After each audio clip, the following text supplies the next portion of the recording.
Oh. Hi!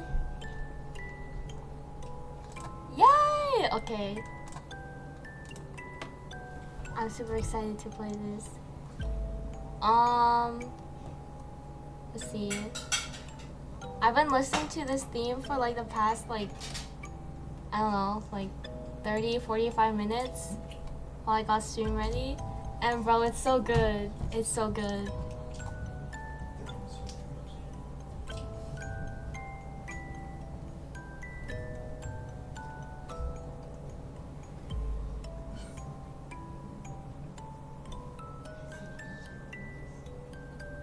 Okay, I guess I'll just start. Yay, I'm so excited. I've been waiting since it came out. Since before it came out.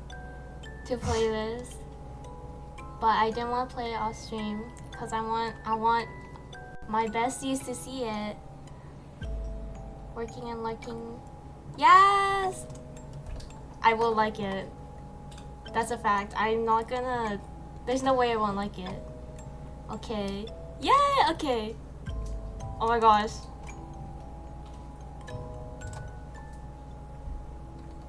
Okay, I'm gonna be reading a lot, so I have water. Oh, not the content warning. Oh. Wow, I wonder.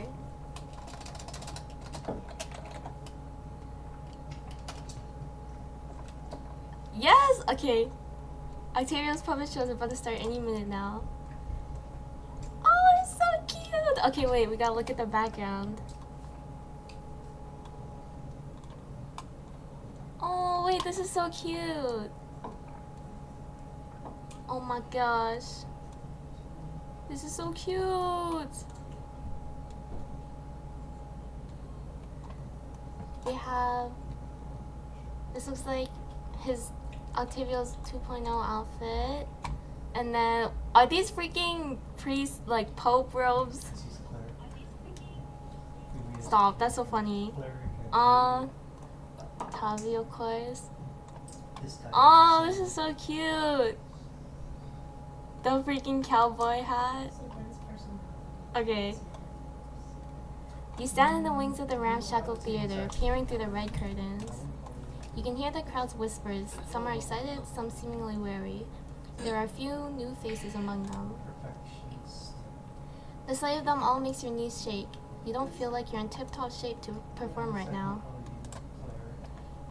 You had figured that this feeling would simply leave on its own, but it's lingering. You find yourself lost in your thoughts, so much so that you don't notice. Oh, sound effects? Oh, you alright? Yes! Oh my gosh, not the voice crack. Tavi! Oh my gosh, those words are so good. Oh my gosh, Ash? When I get you, Ash. Oh my gosh. There he is, the man himself. You nearly jump out of your skin at Octavio's sudden presence beside you. Ooh, music. Yo, wait, this is really cool. Wait, the music's so good. He laughs as you almost stumble onto the stage instead of him. Kneeling down to your height, he pats your head. Aww. Are you nervous for your first show? Yes, very nervous. You nod, not meeting his eyes as you fiddle with your fingers. You didn't think it was that obvious. Well, don't be. You're one of my puppets, remember? Made and molded from my skilled hands, as well as strung to my melody. Aww, I love him so much, guys. You'll do just fine, little one, just like all the others. You chitter, not finding it in yourself to believe him. This is your first time being on stage. What if you mess up a step or trip? That would be a disaster. Bro, this is just like me. Puppet's just like me for real. I get terrible stage like anxiety. It's so bad. If you mess up, you'll probably never perform with Octavio again. He's giving you such an important task. You can't afford to. You feel a light flick on your forehead. You look up confused. Hey, I can feel you overthinking, you know. Listen up. Your eyes follow his finger as he pokes your torso. I gave you this gold heart for a reason. You trust me, don't you? Yes, I do. I do. Yes, I do. You give him a small nod. Dev team, I think you can tell what ending I'm gonna get first. Oh, jeez. Then believe me when I say that you got this. Yes! You're a brave puppet, okay? He gives you a smile. You can't help but smile back. You feel yourself relaxing in his gaze, feeling all your worries and doubts vanish in an instant. It reminds you of the day you first met him. You remember the light that blinded you when you woke up, his grin of satisfaction during the night of your creation. Dude, the music's so good. You were confused. You didn't know where or who you were, but he looked at you as though the two of you had worked together for ages. You can't help but wonder if... My stream is frozen on my phone. Can you please stop doing that? Okay, thank you. A stagehand's yell snaps the both of you back into the present. There's still a show to do, after all, and I can't start without the maestro himself. Well, that's my cue. He stands up straight and turns to you, flashing one last smile. Break a leg, alright? I'll see you on stage. Oh, he's so cute. I love him. Guys, that's my Oshi right there. Oh! Oh, wait, the CG's so cute. Wait. Oh, wait, this is so cute. Pop it there in the back. This is how I feel. This is me for real. You watch him fix his coat, taking a deep breath before stepping toward the center stage. The strings on his coat start to hum, readying the first notes of a song and giving him a slight glow. Pop is just a little baby. Aw, just a little guy. He cuts a striking silhouette, as grand as the night you first met. You hold your breath as the stagehand counts down the seconds. It's showtime. Oh!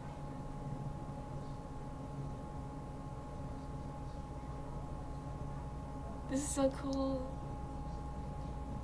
Dude, I'm so happy right now. I'm gonna be sobbing later, aren't I? I should say. Nah, because the colors went insane with this too. The puppet show begins. The curtains part and you watch as the stage lights fall on Octavio. He gives the audience a bright smile before holding his hands up to start the music.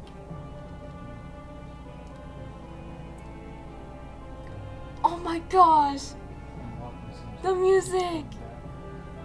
Wait! Wait! I'm gonna cry. Wait, no, wait.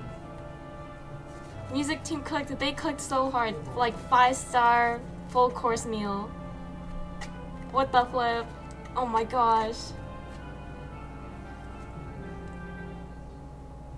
I'm just appreciating the music. Oh my gosh.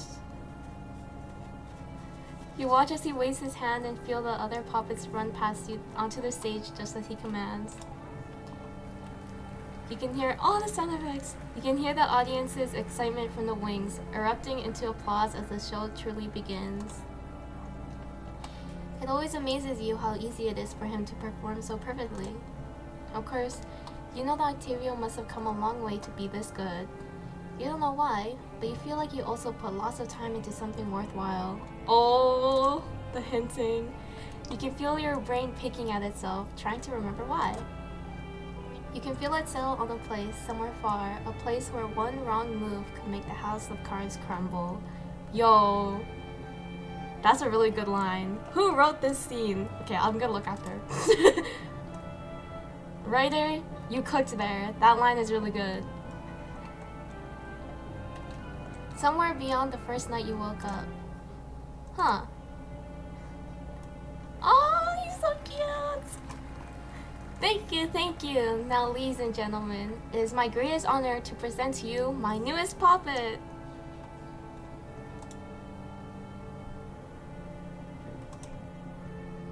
It's your cue!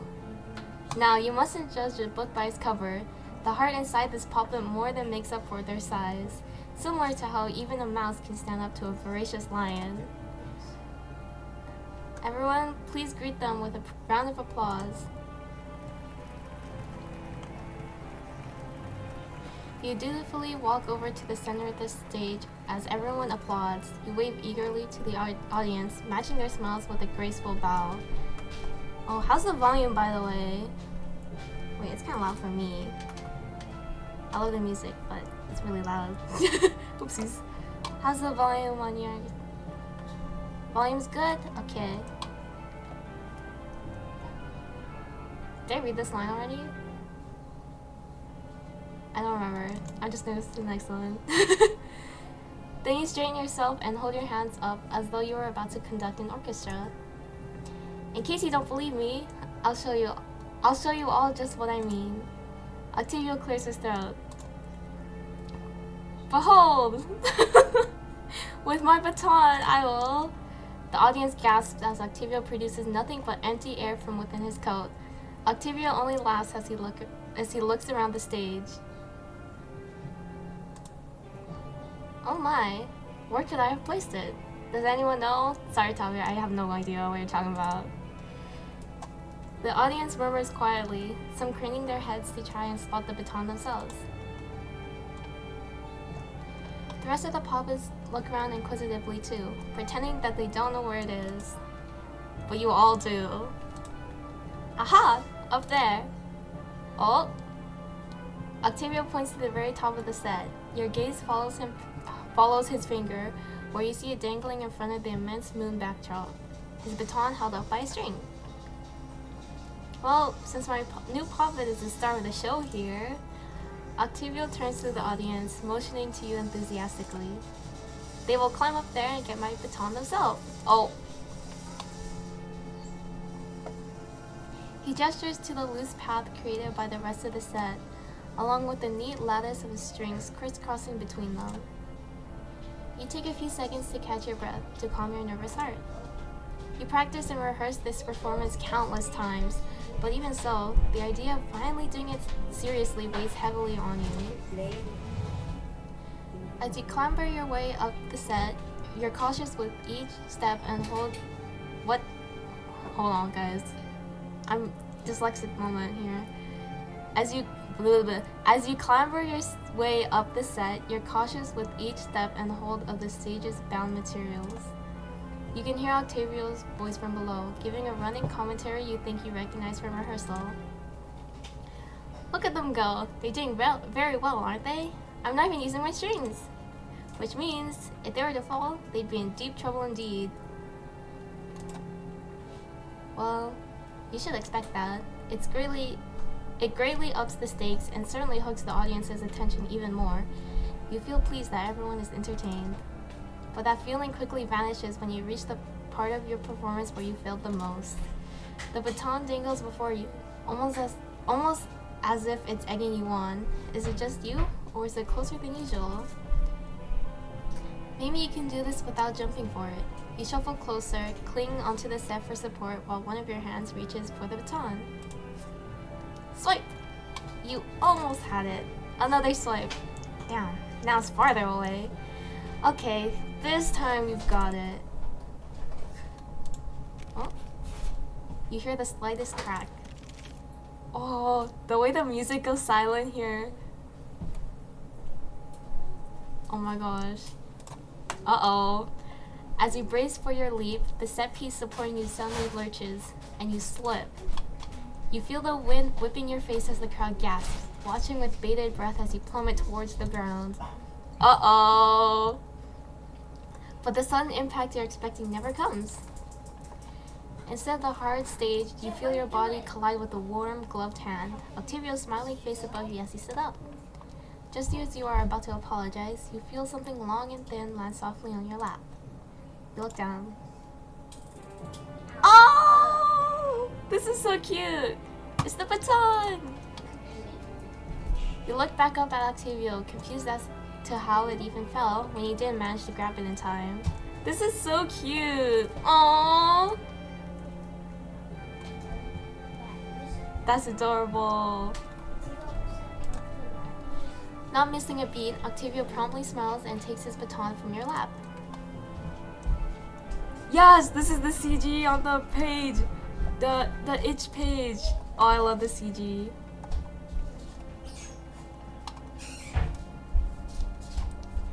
Aww. He's so proud of Little Puppet. Aww. He only gives you a brief conspirator's wink before turning to the audience with his baton in one hand and you in the other. Exposed wrists in his CG for free! For free! Skin? Let's give it up for my brave puppet for retrieving my baton unscathed, everybody! Yay! Hi, hamster. Yeah! Just a little guy. So cute. I love Puppet. He presents you to the applauding audience and you quickly break away from your momentary stupor. You stand and bow gracefully to the audience like that fall was the plan all along. Octavio puts you down after a long round of claps and you scurry back into the wings, proud of yourself for a job well done and not entirely fumbled. You think. You watch the rest of the show from the wings. You've seen the song and dance many times over and yet it never gets old. You believe that you can do the whole spectacle with your eyes closed, though your precision may only go so far. Before you know it, the show's over. The other puppets file off the stage as Octavio bids the audience farewell. The applause continues even as the curtains draw to a close. He turns to you and the other puppets with a smile. Congratulations on a job well done, everyone. Make sure to pack up all the props first before getting the set pieces. We wouldn't want another ripped scene, would we? Everyone gets to work, filling the backstage area with shuffling footsteps and cheerful chitters. A few gather the smallest props and put them away, while most of them busy themselves with folding the costumes and cleaning up after everyone else. You look around and decide to help with the cleaning. Oh, Octavio holds you back before you can take another step. You wonder for a moment if you're about to get scolded for literally slipping up your part of the show, but instead, he scoops you up and sets you on his shoulder. You were great out there. I knew you could do it. Aw, wait, the music is different again. It's so cute. And the crowd loved you, by the way. Be a little proud. You look at him with confusion. You clearly remember failing to grab the baton, and think it was sheer luck that it fell into your lap. Octavio waves you off. Bah, you were close enough. And that wasn't luck. That was theater magic, Puppet. I let my strings drop it just as you fell. You could have gotten it if the set didn't break. I should triple check everything beforehand next time. And besides, he gives your head a light tap. You didn't think I'd let you fail in front of everyone, did you? Like a bridge, my strings go both ways. I know you've got me. He taps your chest. And I've got you, okay? Aww, that's so cute.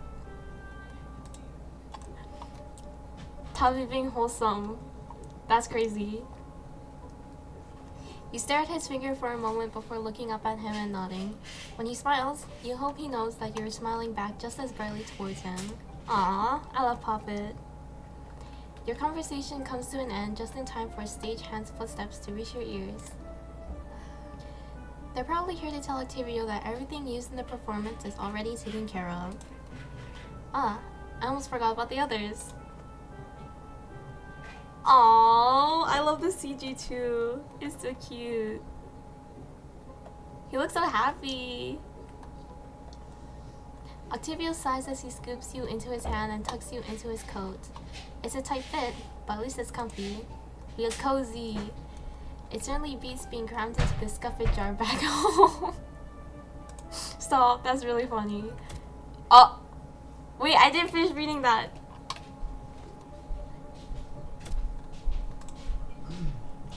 Come along, we shouldn't keep him waiting. I hope there aren't any props missing. Oh, uh-oh. Sorry, I shouldn't be laughing. A sudden impact, Octavio lurches, pain flashing across his face above you before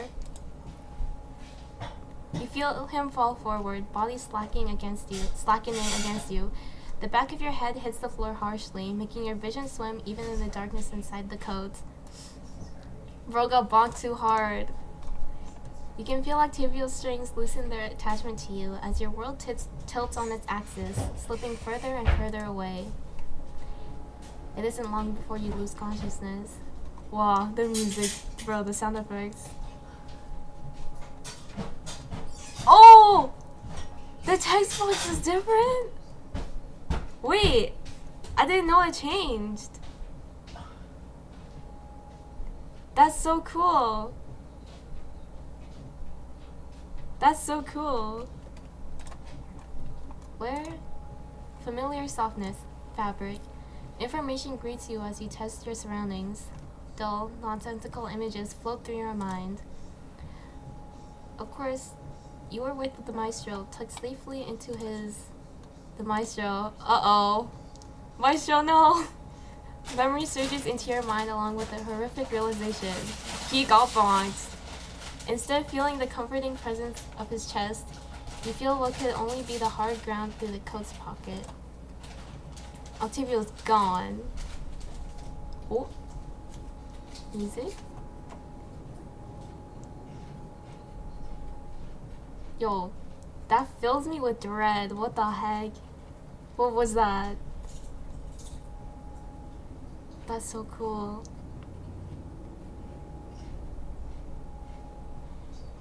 Wow. With a panicked squeak, you poke your head free of the coat pocket.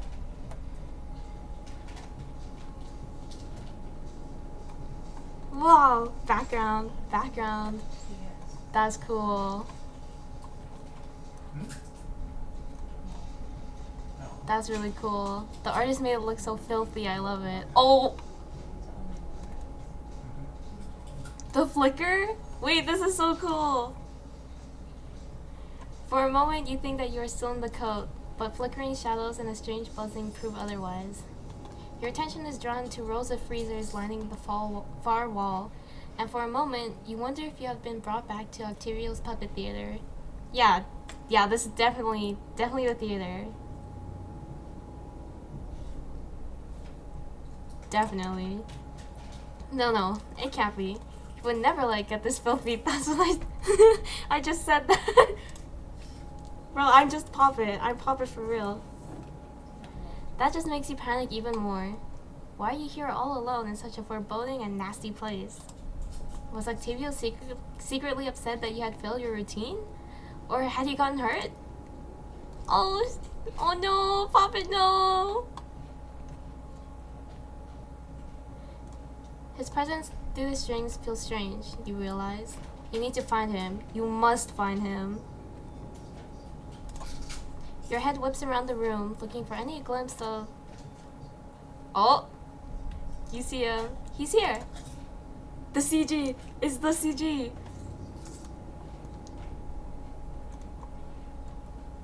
He's taking a nap. He's just taking a nap, guys. He's in a chair close to you, restrained by thick ropes. His eyes are closed, head horribly limp. It is as you feared. Hongshu me. You move faster than you ever have before, darting out of the coat and towards the maestro. You clamber up his leg, his torso, his arm, until finally you're perched atop his shoulder. Your fear ebbs slightly when soft breath tickles your ear. He's alive! Yay! Now he just needs to be awake so you can both find a way to leave. You chitter. No response. You let out a noise akin to a muffled shout. Still no response. You raise all 6 of your arms and start rapidly poking Octavio in the face. That's something I would do, bro. Oh my gosh. Wait, this is so cute. I know he's tied up in the chair and they're in a nasty, gross basement, but this is really cute. His nose scrunches up and a low sigh escapes him, his eyes open, blinking blearily, before focusing on you. Annoyance. He's told you all several times before that you are supposed to sleep in the workshop. His bedroom is off limits. Bro does not know where he is right now. The back of your head suddenly starts throbbing as if in pain. The both of you wince. Sudden clarity, remembrance, the unpleasant sensation of being watched far too closely. You shouldn't stare into an abyss, Poppet, especially when someone is watching. Wow. You recoil as if you've been electrocuted. The curtain is lowered. The maestro has ascended to the spotlight. Octavio, in his entirety, has walked backstage, out of sight of Kira's puppets. Don't fret. It'd be foolish to punish you for something you had no intention of doing. And more importantly, the ropes creak as Octavio tries to move from the chair and promptly finds it impossible. He frowns. I would too. I would also frown. I would not be very happy. This is certainly new. And a problem. Yeah, I think it is a problem. It brings you the slightest bit of relief that you haven't upset Octavio, but relief alone won't free him from his current predicament. Nor can you in this state. You're right, Poppet. And as much as I'd like to enjoy the novelty of being kidnapped, my neck is starting to get stiff. Okay, old man. I can feel my baton close by, so that means it's probably still in my coat. He smiles brightly at you, in the way he does right before he asks you to do something. Can you fetch it for me? I'm a little indisposed at the moment. Eager to go home, you clumsily climb off of the maestro, almost slipping before you ultimately make it safely to the ground. You pause for a moment and think. You had not felt the baton while in his coat pocket, so it should be in the other one.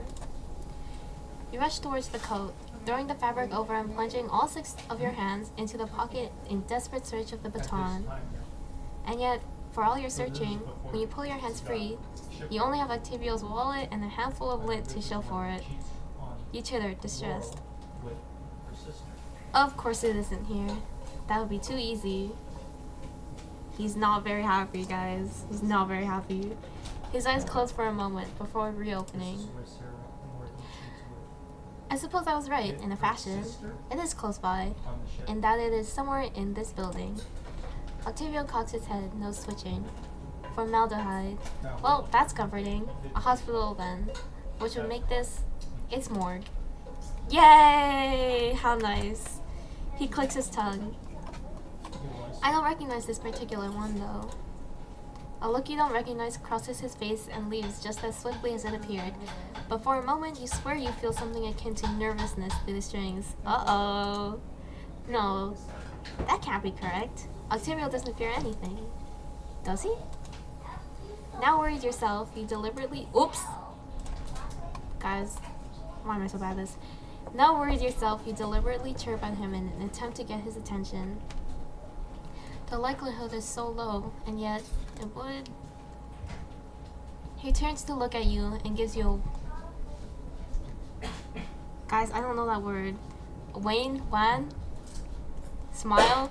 Guys, I can't read. It's nothing, Poppet. Just thinking out loud. He sighs dramatically, as if he was entertaining an unseen audience. Well, it seems we will have to wait here until our captors decide to come for us. Unless... He deliberately motions his head towards the wall across from him. Your gaze follows. It is clear that what he is gesturing at are the double doors leading outside. You tilt your head, trying to piece together what he means. Surely they would be locked, and even if they weren't, there's no way you could reach the handles without the baton. Yeah, Papa's a little short. A little too short. Just barely can't reach. Then you spot it, a tiny hole at the bottom, where the lower corners of the doors have been worn down by use. Wow. How perfect! Yay! I wish I didn't have to ask this of you, Poppet, but I'm left with no other choice.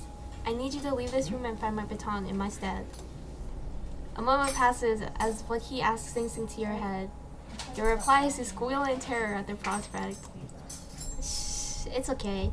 You're small enough that no one will notice you, if you're careful. Oh no, Poppet! Oh, wait, this sprite is so cute. Aww. You whine in protest, not out of stubbornness, but out of fear. The curtain is lifted ever so slightly. Warmth that does not belong to you flows into your heart. You must be brave, Poppet. I know you're scared, but I'll be with you. You feel something very deliberately poke your arm, though you see nothing there. Octavio winks at you. See? His words echo in your head. It will be as if I'm right by your side.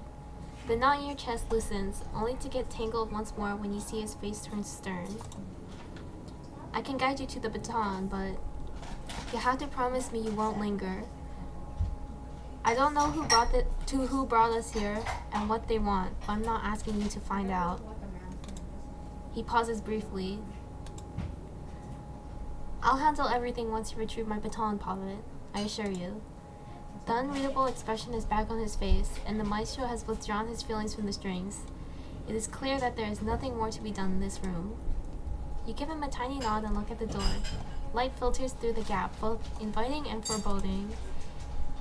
You take a step and pause, nerves clawing up your stitched spine.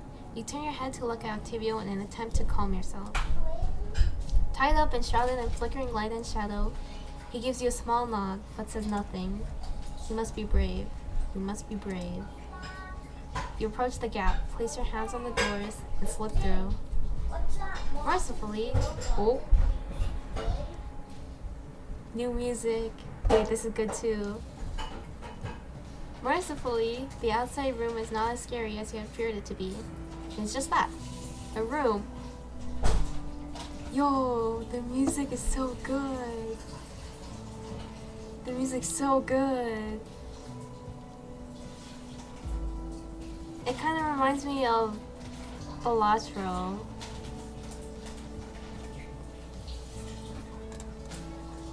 It is darker than the morgue, however, to the point it takes you a moment to notice the flight of stairs right in front of you.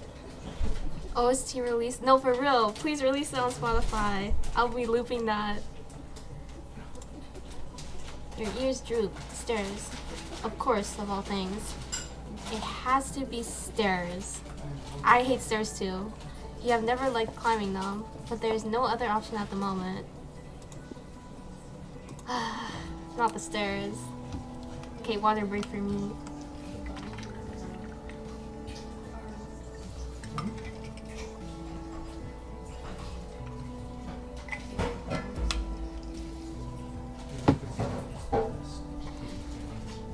After some time and quite a bit of difficulty, you manage to ascend the staircase.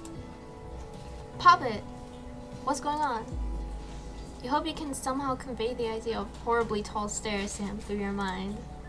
That explains why you feel so winded. Don't make fun of me! Don't make fun of me! You can hear him hum to himself. I will remind you, Poppet, that as much as I'd like to, I can't see through your eyes. Our minds are connected through the strings, but not our senses. Then how will he be able to help you?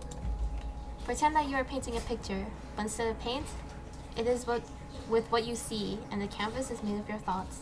Does that make sense? Kind of. Kind of. You think for a moment before agreeing. That's great! Now, what do you see, Poppet? You focus on what is in front of you, taking in as much detail as you can, even with the ever-present gloom, and hope that Octavio can parse it. You are in the hallway. Doors line the walls, each leading into its own room. A gurney rests under a nameplate, bathed in sickly light by what appears to be an exit sign at the far end of the corridor. I knew this was a hospital. He can smell the hospital. The condition here is somehow even worse than in the morgue. Even in the dim light, you can see strange stains upon the floor and even the walls, almost reaching the ceiling. You wonder what happened here. Poppet, can you get closer to one of those stains? I need to be sure of something. You walk forward. You promptly step on something slippery and almost fall flat on your face. Thankfully, your training for the puppet show kicks in and you recover your balance. Ooh! You huff in annoyance and glare at the culprits, a thin piece of plastic and a crumpled sheet of paper. You pick them up, focusing first on what you now see as an ID card. Ooh! An old ID card, its edges worn down, the surface yellow with age. On the left is a picture of a woman. Her hair is pulled up in a neat bun, a few strands framing her face, and clear glasses sit lightly on her nose. Her expression is composed, eyes filled with determination. There's a subtle quirk at the corner of her lips, something knowing. She looks like someone who observes everything and misses nothing. Above the photo, embossed text contrasts against the faded background. You trace your tiny fingers over the raised lettering. Sunrise Center for Specialized Palliative Care. Just beneath, in larger font, is the name, Dr. Aria Salvador. Below, her title is clearly marked Chief Medical Officer. Dr. Aria Salvador? Oh, I love her. I love her. Tavi does not, clearly. You toss the ID card to the side and carefully unfold the paper. Oh, you know what this is. A shelf pamphlet, one you recognize. Its edges are torn, corners softened by time and handling. You try to smooth it as carefully as you can, bright colors peeking through the wrinkles. Against a lavish backdrop featuring the full moon, the maestro stands at the center of the stage beneath the spotlight, his baton raised in a familiar, welcoming pose. At his feet, two puppets sit obediently, bright, curious eyes turned toward the viewer, waiting for the show to begin. Dark red curtains decorate the sides of the stage. Above them, Octavio's puppet show gleams in curling gold letters. You turn the pamphlet over. Scrawled across the back in tight, narrow handwriting, pressed sharply against the paper, is in a single line. This has gone far enough. The writing is precise, controlled. The letters narrow and pressed close together, written in a rush by a hand too tense to relax. They crowd the line, leaving barely any space to breathe. You drop the poster, hand shaking. You do not know what exactly that... You do not know exactly what that phrase means, but the intention is clear. An unsatisfied customer, Poppet. Nothing more and nothing less. Yeah, definitely. You aren't sure an unsatisfied customer would say something like that. But before you can protest any further, Octavio abruptly shuts you down. I told you not to linger. Oh! Okay, that kind of scared me. I told you not to linger. And what are you doing? Lingering. The baton is clearly not here, and you need to move on before someone comes in. Okay, chill. Chill, Maestro, chill. He's right. You know he's right. That every second you spend here is more fraught with danger than the last. But his manner makes you uneasy. He's not usually this cold.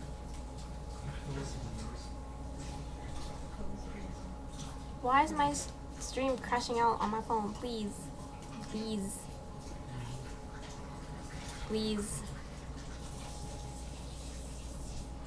Okay. Remember, Puppet, just keep focused on finding my baton. The faster you can find it, the sooner we can leave this place. With Octavio's reminders echoing in your head, you creep down the hospital hallway. Ooh, the zoom in.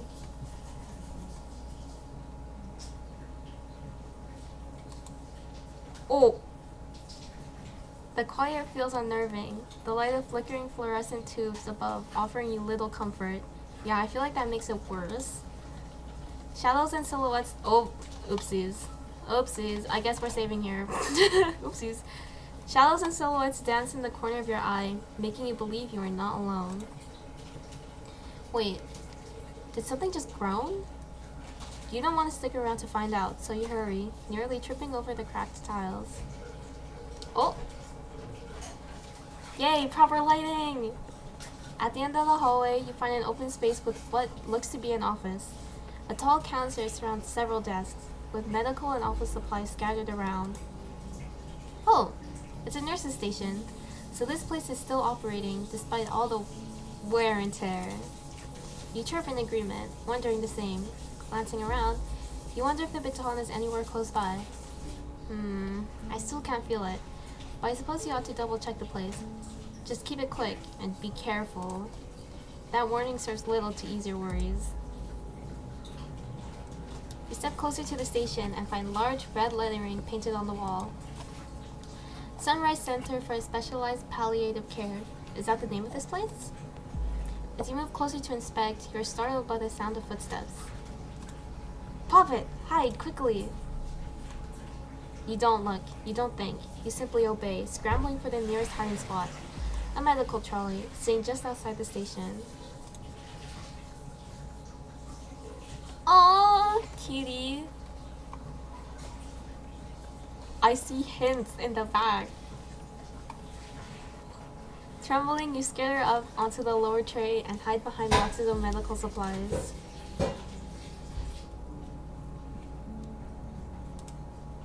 Your little figure sits still while you hold your breath, hoping the trolley's contents provide you with enough cover. You wait for a while, and thankfully, no further footsteps approach. That was too close. Whoever that was, it's lucky they haven't noticed you yet, Poppet. Yet. You sigh in relief, but you're still not out of danger. Your hollow eyes catch sight of 3 people. One doctor, reviewing folders by the filing cabinet, and 2 nurses, whispering beside a large notice board. They look strangely ordinary. Certainly not the type of people you'd expect to be involved in a kidnapping. Except... What is it, Poppet? You're tense. You chitter uneasily, eyeing their uniforms. Although they are relatively clean, you notice the rips and holes in the doctor's coat and the mismatched patchwork repairs on the nurse's scrubs. Octavio huffs softly, seeming amused. This place looks like it's one singular budget cut away from closure. I'd give them points for still bothering with uniforms at all. If only they hadn't, kidnapped us. But you're right. They really don't look like the type to be involved in any shady business. Anyway, back to the matter at hand. Octavio goes silent for a bit, sensing for the baton's presence once more. He sounds frustrated once he speaks up. Still nothing. Once the staff aren't looking, you should keep moving, Poppet. However, as you're about to get off the trolley, the hospital staff begins to shuffle around the station. Best to stay put for now. You hear the staff conversing in hushed tones. Their movements seem uneasy and nervous, as if they were wary of anyone listening in. Long night for you too, huh? Double shift, so yeah. About as long as it gets. And it doesn't help that this place gets so damn creepy after dark. If you two have time to complain, why not use that to check on our patients? We're already done with our rounds, Doctor. With so few inpatients, what do you expect? I mean, can you blame them if they don't want to be here? Look at this place. Almost everything here is on the brink of falling apart. Don't forget the somber atmosphere. I wouldn't want to stay here even if I was already on my deathbed. As much as I hate to say it, I agree. It truly breaks my heart to see our hospital come to this. If nothing changes, I wouldn't be surprised if Dr. Salvador's charity connections just pulled the plug on us. Doctor, don't jinx it. Salvador? Your ears perk up at the mention of the doctor's name. It sounds familiar. Oh, the ID card from before. Dr. Arias Salvador. Could they be the same person? There's no response from Octavio. You're about to ask him what he thinks when one of the nurses speaks up again. That reminds me, I heard something interesting from the night guard. About the good doctor herself. Oh? What you got? Well, he claims he saw the doctor bringing in a patient tonight. Personally. The Dr. Salvador? Actually doing her job for once? I'll believe it when I see it. That's not the only weird part. The guard said that the patient came in all covered up, that he couldn't even see their face.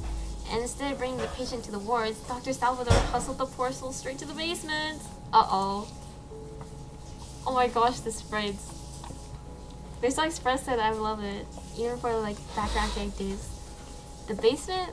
Why there, of all places? The guard asked and she lashed out at him, all agitated, saying that he should mind his own business. That sounds just about right for her. Still, it's unusual, even by her standards.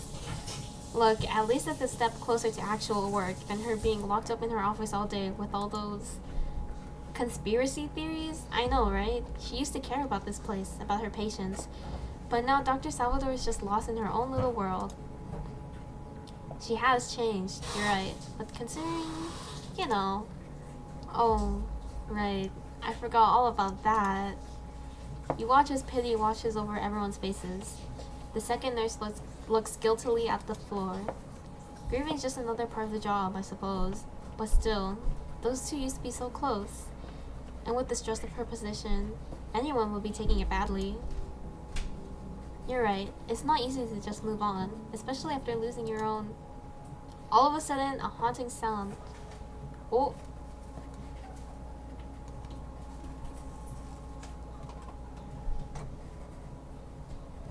Yay, sound effects! All of a sudden, a haunting sound, shrill as laughter, fractured as sobbing, echoes through the halls. The conversation is cut short as the staff glance up warily. The sound crests and crashes like a wave, cutting through your heart deeply. Listening to it hurts, and you feel frightened to the core the longer it continues. Seconds pass, minutes pass, and finally, there's silence. Just as abruptly as the sounds had come, so did they go. Slowly, you peer out from the medical supplies to check on the hospital staff. No words are exchanged, but their faces say it all. A look of mutual, silent unease. Just as you think everything has settled down, loud footsteps thunder down the hallway. Peering in that direction, you spot a disheveled-looking nurse rushing to the station. He looks distressed while addressing the staff. Doctor, there you are! New patient in emergency. Another corruption beast attack. Another one? That's the fourth time this week! It is. This one is severely injured, with a laceration running across the chest. His family has given first aid, but he's still bleeding profusely. Please, doctor, we need you in the emergency ward. There aren't enough doctors down there. Then we'll need all the help we can get. You two, go raid the North Wing for supplies and meet me down there. 2? And leave the desk unattended? I can stay back. The last time no one was here, Dr. Salvador bit our heads off. There's no time! I'll take responsibility if she makes an issue of this. You can return to your post once everything is settled. Alright, let's move. Ooh! You watch as the doctor and nurses spring into action, grabbing medical kits and charts from their desks. You squeeze yourself deeper between the supplies while they rush around the station. Thankfully, they do not grab the trolley you are currently in. Thank goodness, bro. We'd be so cooked. The sound of footsteps slowly fades into the distance. Their voices grow soft and quiet until finally, there's complete silence.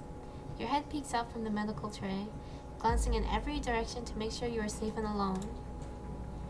Finally, I thought they'd never leave. Come on, Poppet. Hopping off the trolley, you are still shaken after everything you have learned and witnessed. That harrowing sound still lingers in your ears. But despite that, you find yourself drawn to the mention of this Dr. Salvador. Why is that? I wonder. Before you can dwell on those thoughts, a nagging voice cuts right through them. Poppet? We spent enough time here already. What are you standing around for? You chit in response, recalling what you've learned so far. The nurse's story, the patient brought in under cover of dark... What? The patient brought in under cover of dark, Dr. Salvador. It does seem like we have our culprit, which means she likely also has my baton. Alright, Poppet, go find this Dr. Salvador. Just remember to be careful. There is urgency in his voice, but also a hint of hesitation. You quietly wonder why, adding it to your growing list of questions. Seemingly sensing your uncertainty, Octavia chimes in once more. Poppet, remember why we're here and what it is that can get us out.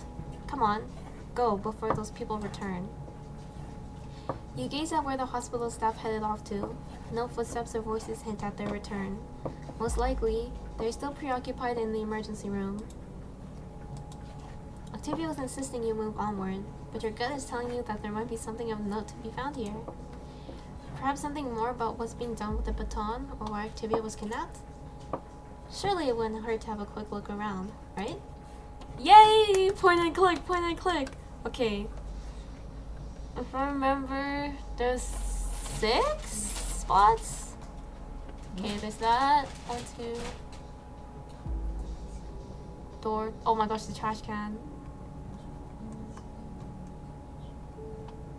Okay. Do I wanna read my writing? Okay guys, where should we go first? I'll let you guys decide. Let's see, we have the doors, trash can, the medical trolley, this computer looking thing. I'm pretty sure this computer. Notice board or filing cabinets.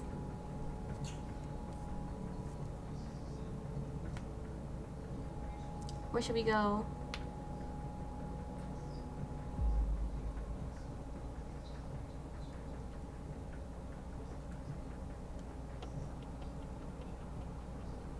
Okay, y'all are sleeping or something. Let's read my writing. Ever since overhearing the hospital staff, you cannot shake off this feeling about Dr. Salvador. What you know so far is that she is a medical professional with unusual habits and is generally disliked by her staff. But how does this connect to Octavio? Why kidnap the puppeteer in the first place? You repeat these thoughts in your head, trying to make sense of the doctor's motives. Octavio, on the other hand, remains silent. Usually he would provide his input, but now, it's like he's ignoring your questions.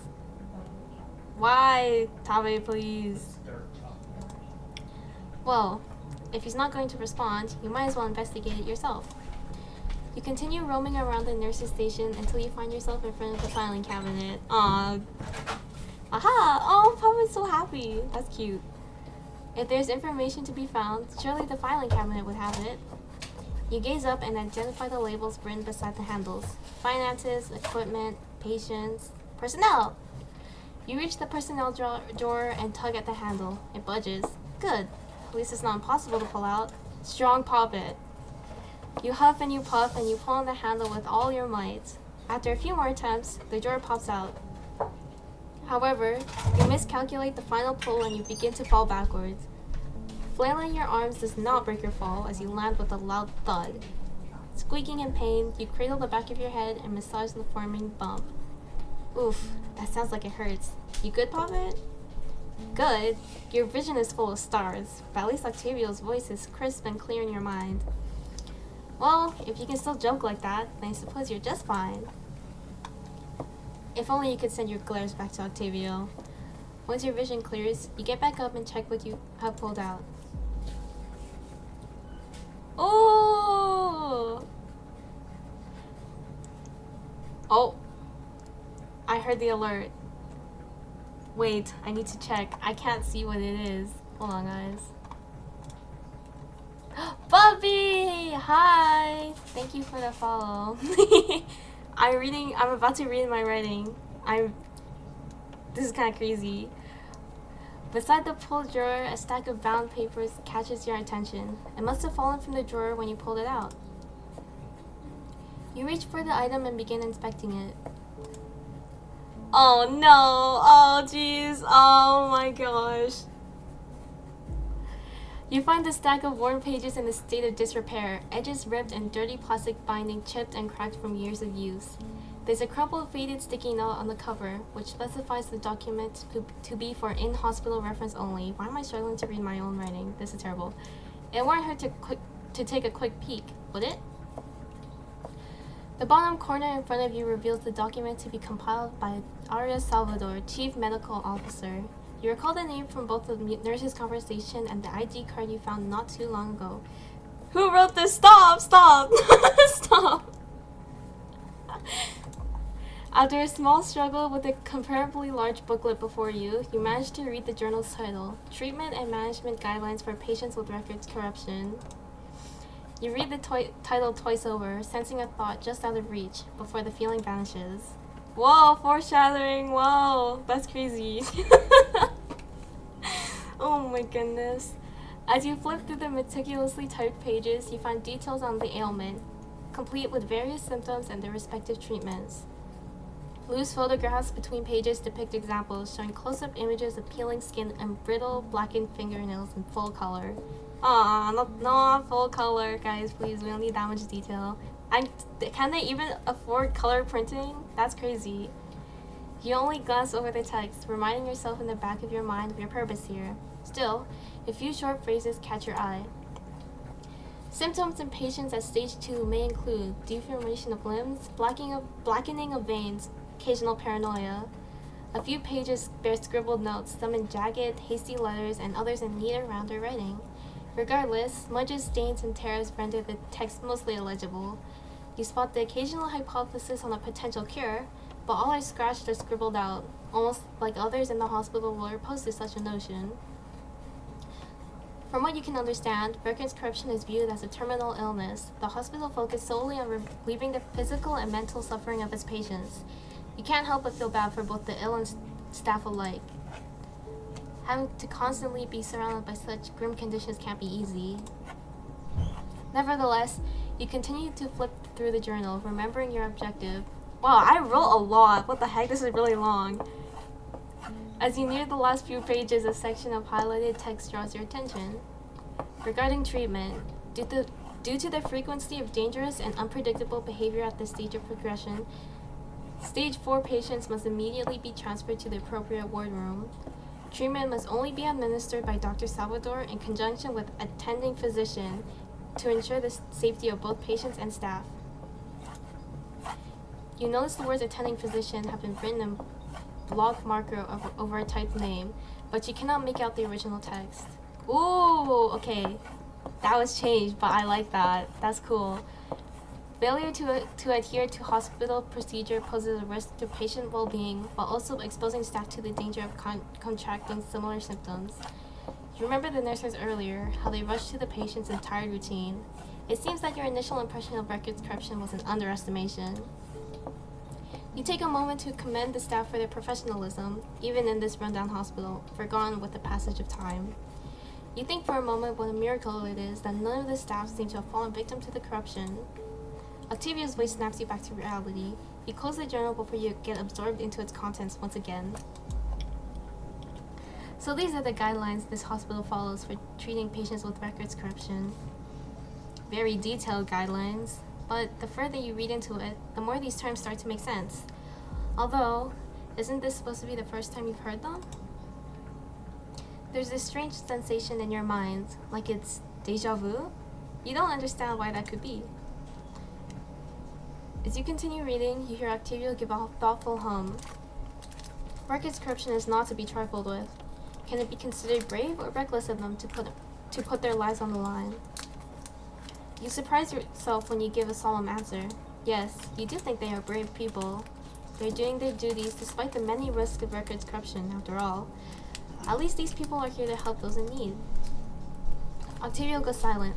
Is he perhaps angry? Just as you're about to apologize, he begins to chuckle, like he's amused by your response. I suppose you may think of it that way. But that's enough reading, Puppet. Remember, you still have to find my baton?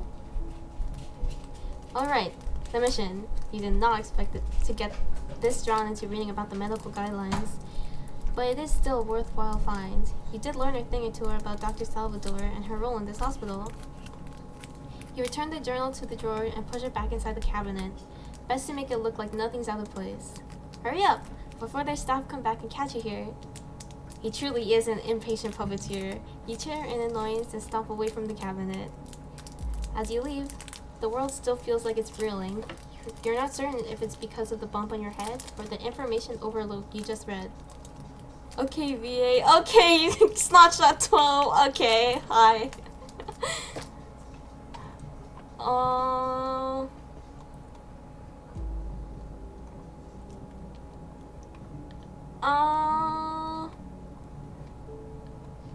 I did proofread Aisha's writing in this section,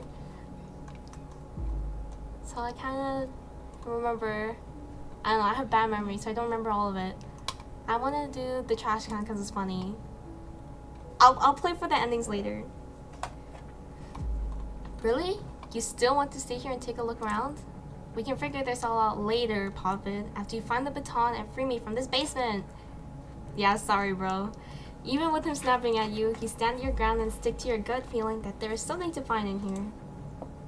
This earns you a grumble, showing his annoyance that you are not listening to him. You better be right about this, Poppet. Now that Octavio isn't grumbling away in your head, you wonder where else you can search. Your eyes scan the vicinity and they land on something just outside the station. The trash can. Can I dig through the trash, please, Maestro? Well, there shouldn't be any harm in looking in there. However, you can hear Octavio snickering. I'm a trash panda at heart. Really? I didn't pick you for the dumpster diving type. Are you a puppet or a raccoon in disguise? I don't know, you tell me. You made me.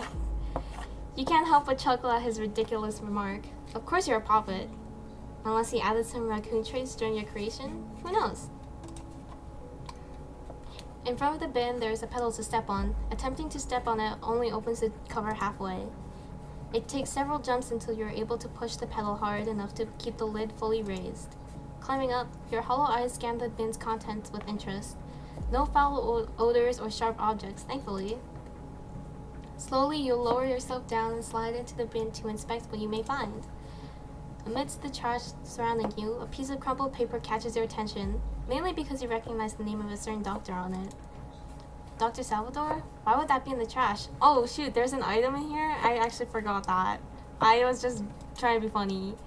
He voiced your exact thoughts. It could just be a discarded piece of paper, but you can't shake off the hunch about it. Oh yeah. Okay. I'm remembering now. Why is my memory so bad? I forgot there's an item in the trash can. Taking the item in your hands, you throw it outside the bin so you can have a better look at your find. A crumpled paper with a chart printed on it. Okay, hold on. Water break.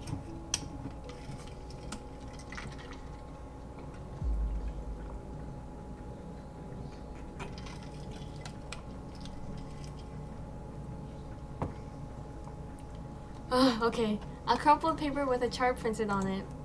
At the top, it reads Sunrise Center for Specialized Palliative Care, with a resident name of Dr. Aria Salvador written underneath.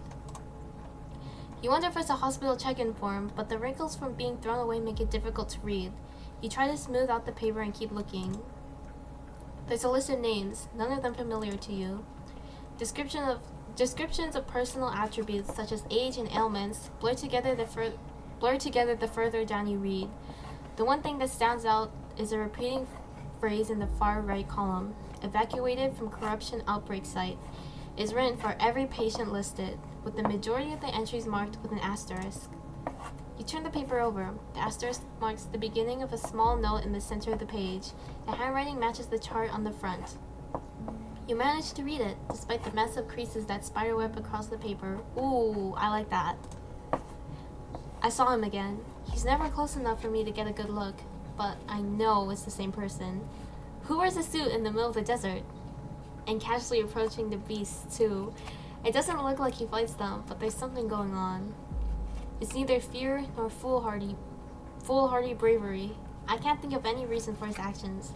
For him to avoid humans. Unless... Wow, that guy must be really suspicious. A suit in the desert? Wow, crazy behavior. Unless he's connected to them. Does he follow the corruption beast, or is it the other way around?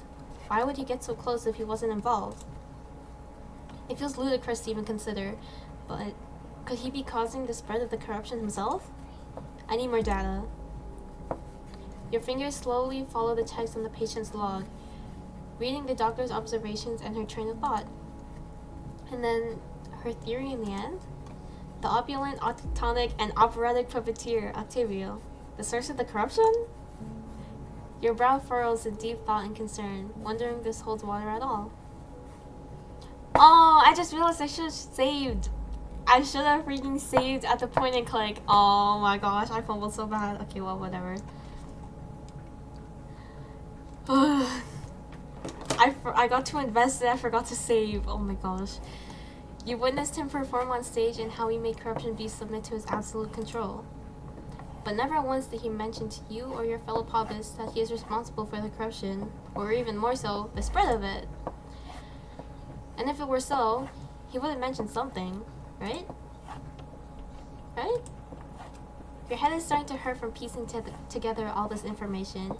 You call out Octavio's name, waiting to see if he will answer. Pieces from the hospital staff's conversation also return to your mind.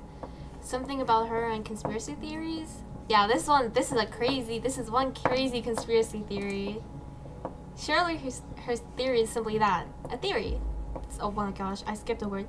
Surely her theory is simply just that, a theory. Curling your fists, you expect him to refute her claims, that he would point and laugh and dismiss her theories without missing a beat. And so you wait patiently, shaking in anticipation. A game theory! Oops. Still nothing. His reaction, or lack thereof, leaves you feeling disappointed and more confused. Why is he not defending himself? And what does this silence mean? Does this confirm her theory? And why won't he say if it is or isn't so? Your question continues to pile up, but silence is all you receive. It perturbs you, and you gingerly rub your arms. Seeing as this is going nowhere, you sigh and crumple the paper in your hands. Aiming it at the trash bin, you throw the paper ball and watch as it lands smack in the middle. Yay! Good aim, Poppet. Good job. Perhaps you could look around some more, just to ease your nerves.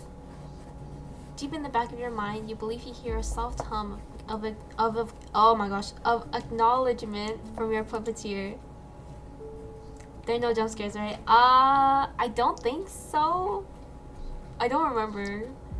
I haven't seen all of it, so I don't think there are jump scares. No. That sound gives you some comfort. At least you know he's still there.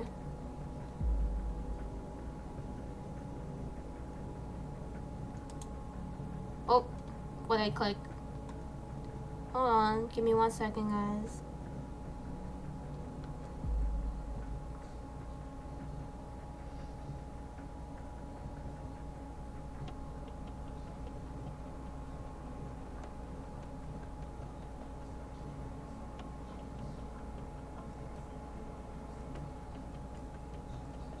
Okay, back to the game. That sound gives you some comfort. At least you know he's still there. Oh, back to point and click. Okay, we have the doors, computer. That's some fancy computer in Elysium. Wow. Notice board, medical trolley. Let's go, computer. You follow the edge of the counter to find the entrance into the enclosed office area. Several desks are lined up along the counter and in the middle aisle. Hologram screen, but also a wired phone. Yeah, Elysium's a goofy place. Several desks are lined up along the counter and in the middle aisle. Chairs are scattered in a disorderly manner, likely from when the personnel rushed out. Looking upwards, a soft blue light glows on one of the desks. What could that be? Yeah, this is where all the budget goes. Not for renovations, but for fancy technology. You pull the nearby chair to be your ladder. However, it is still difficult to climb as the wheelchair rolls every time you move. Aww. It's like when you stand on a folding chair to put something on the wall. Like, that thing's not stable at all. The number of times I almost fell standing on the folding chair, I need to stop doing that.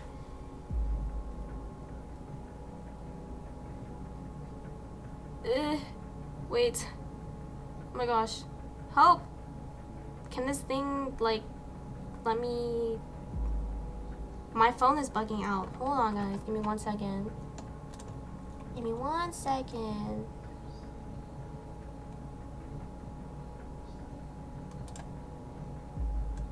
There we go. The 1960s ceilings. Wire phones are still when connections and powers go down, the phone is still usable. Oh yeah.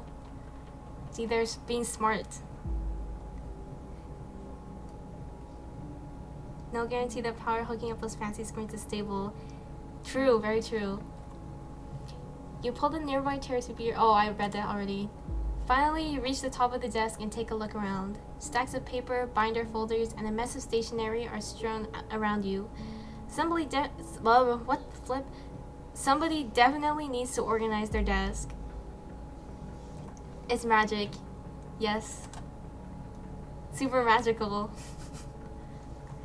Nonetheless, your main goal is in sight. You scurry over to the source of the cold blue light. Oh my gosh. Cold blue. That's crazy. A hollow display. Okay, I need to calm down. Puppet, what are you doing? You do not respond and you place your tiny hands on the display. Let's play Roblox. The screen immediately lights up, nearly blinding you. You squint to read what is on the new screen. Uma Musume Pretty Derby. An unknown name, perhaps one of the hospital staff, and a pin code keypad. Aww. You stare at the screen for a while, thinking of combinations for the passcode. Octavio doesn't seem keen on this idea. Pop it. This is no time for guessing passcodes. Leave that display alone before you get into trouble. Even if he says that, you think you might find information from this machine. Perhaps you can give it a try? You make a guess and begin tapping on the keypad. 5012. Wait, don't just type in whatever. Red warning text flashes on the screen. Login failed. The pin code is incorrect. Try again. I love how they changed the color to match. Colors are cracked. I swear they went insane with this. Pop it. The bolded text. Sorry, Tavi. Sorry, Maestro. You pull your hands back as if the screen burned your fingers. Octavio gives a long and deep sigh. He doesn't sound impressed. Colors are wizards. No, for real. I warned you, Poppet. Why didn't you listen to me? Sorry. I like pushing buttons too. You apologize and explain yourself. He seems to become more annoyed with your reasons. Finding information is one thing, but potentially alerting the hospital is what we should avoid in the first place. Whimpering sadly, you apologize once more. Your puppeteer hums and you wait until he speaks up. I know you mean well. You can be very brave, but this is more reckless than brave. What if the staff came back, or they have other security measures in place? His tone is firm, but you can sense the worry behind it. You nod and wipe away your tears. Anyway, it's not like the account got locked. Hopefully the staff won't think too much about the error message when they return. Leave it alone now, Puppet, and you'd better listen to me next time. You chirp enthusiastically in response. Before leaving the scene, you reach out and say goodbye to the cold blue display one last time. As you take in all the information you've learned, you hear the sound of footsteps approaching from a distance. They're already coming back. Puppet, we have to move. Now. Without missing a beat, you follow his orders and rush over to the large doorway. You push on the closed door but find it too heavy to move. Uh-oh. Go, Puppet, I believe in you. Is the door jammed? I think you're just... Okay, I'm not gonna say that, that's mean. Don't give up, Puppet. Push with all you got. Come on, Puppet, you got this. Octavio's shouts of encouragement break through your fears and help ground you for a moment. You take one big deep breath and, filling every part of your Puppet body, you push the door with all your might. Hee cold blue, I know! Finally, a large enough gap appears and you rush to squeeze yourself in. Just in the nick of time before the returning nurse can spot your quick escape. You scurry into the room, hastily diving to the side as the door swings shut behind you. The nurse's footsteps echo against the tiles. You stay as still as you can, listening to them get closer as they return to their post. You don't dare to move until you hear them stop, standing to look around only when your surroundings go quiet.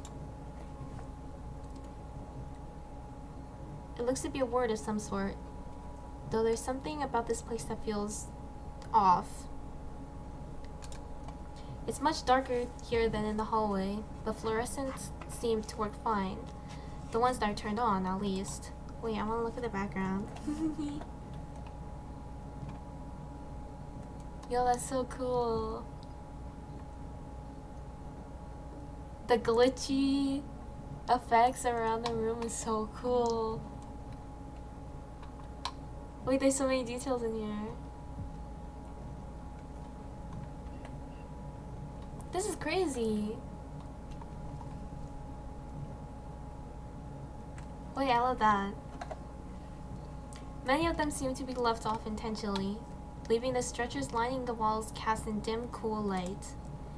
You can see human forms sprawled atop them, but it's hard to make out details. Save for the patients, there's no one else here but you. You're moving to step further into the center of the room when you notice movement at the edge of your vision.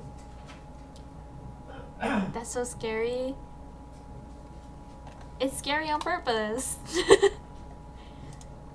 You flinch away, only to turn and see splatters of inky black liquid on the floor.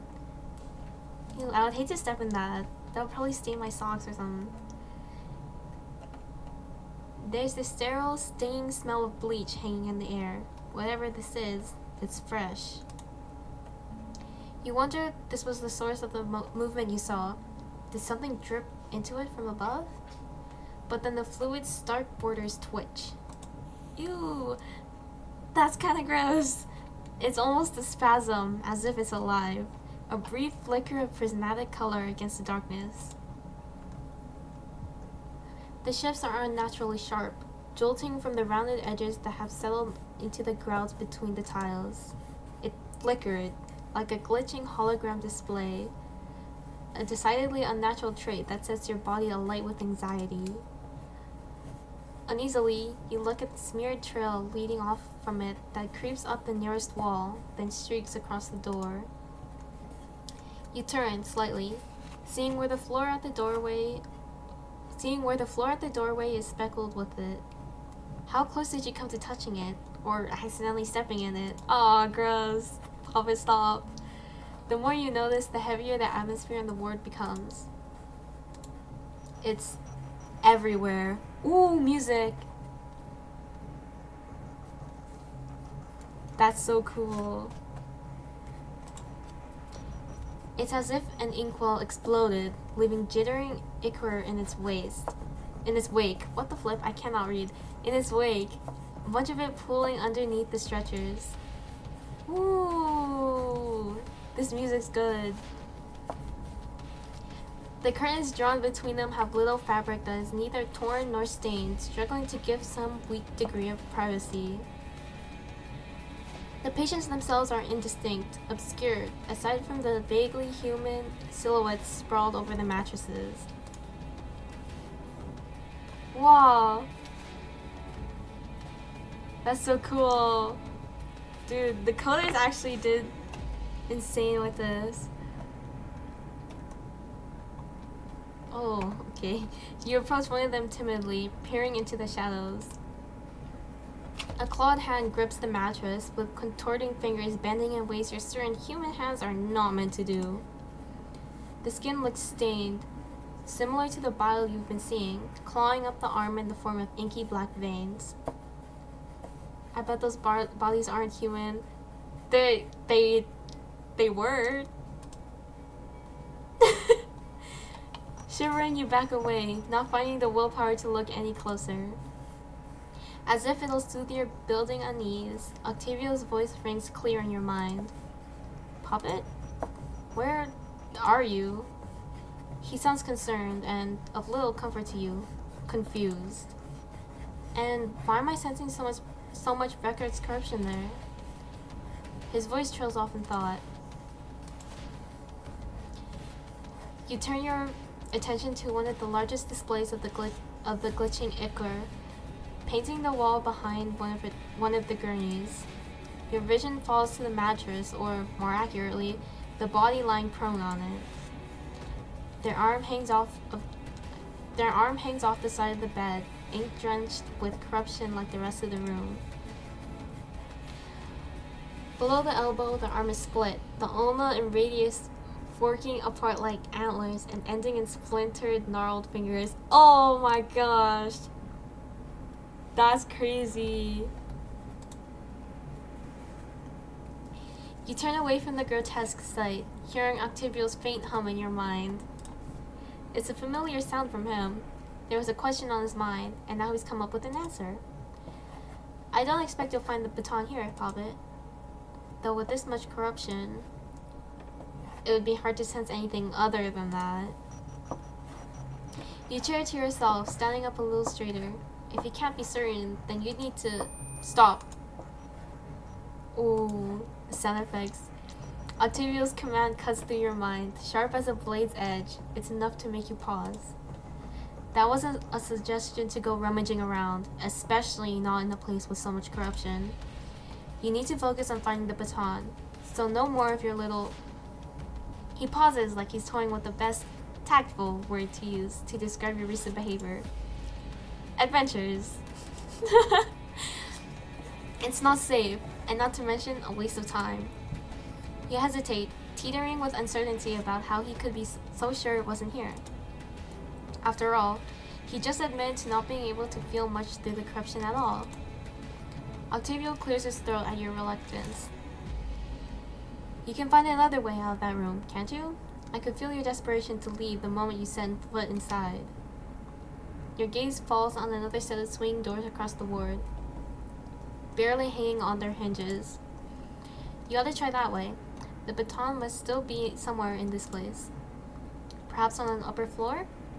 Whoever took it from me will want to keep it as far as possible from returning to my rightful hands, after all. This place is rife with corruption and the humans plagued by it. It would be smart to leave. But your body resists the idea of moving on without giving it a proper look. Him exerting pressure to leave immediately doesn't make you feel any better about it either.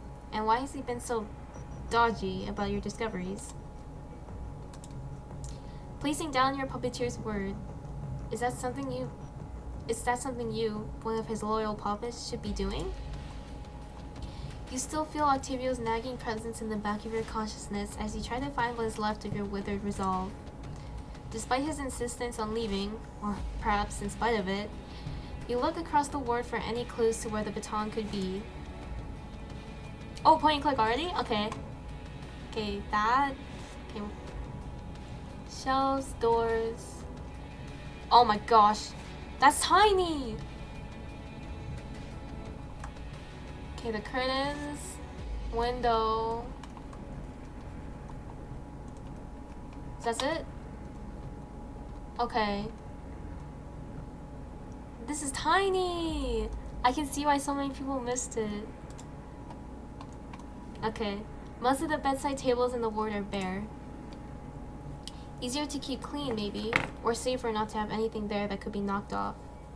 Clickable for ass. For real. But Poppet is hamster size. However, at the end of one of the beds stands out for the simple reason that it does have something of interest. A clipboard, half peeking out of a slot built into the frame.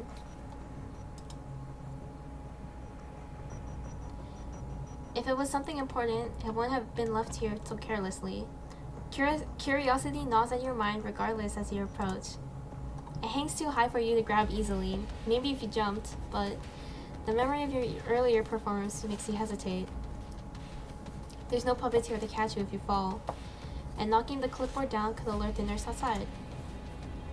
It's not a gamble worth taking, but you aren't the type to give up easily. You look around, hunting for a path that feels a little less risky. You eye the bed itself, but the idea of being so close to the patient makes you uneasy. And the threadbare curtains are pulled too wide, too far away to make a jump for it. The various monitors and machines surrounding the bed look simple enough to climb, but you don't know how they work. What if you set up something by accident? You then peer up at the IV stand. If you're careful, you could scale the piping using the various clamps and hooks as footholds. I swear there's a jump scare here, it's so creepy. No, I don't think so. If there's a jump scare, it'll be later. Later. You wonder if your maestro can sense your apprehension as you brace yourself. If he does, he doesn't comment on it, but you're very aware that he's a captive audience for this bizarre acrobatic routine you're about to perform. You take your first leap up, all 8 of your limbs finding secure grips on the tube as you begin the ascent. You scale upwards carefully, pausing when you hear the rustle of fabric to your side, the patient shifting restlessly in their sleep. When they stop and the room goes silent again, you wait just a moment longer before continuing. Your climb ends at the top, where the tubing connects to the IV bag. The constant, steady drip continues uninterrupted by your climb.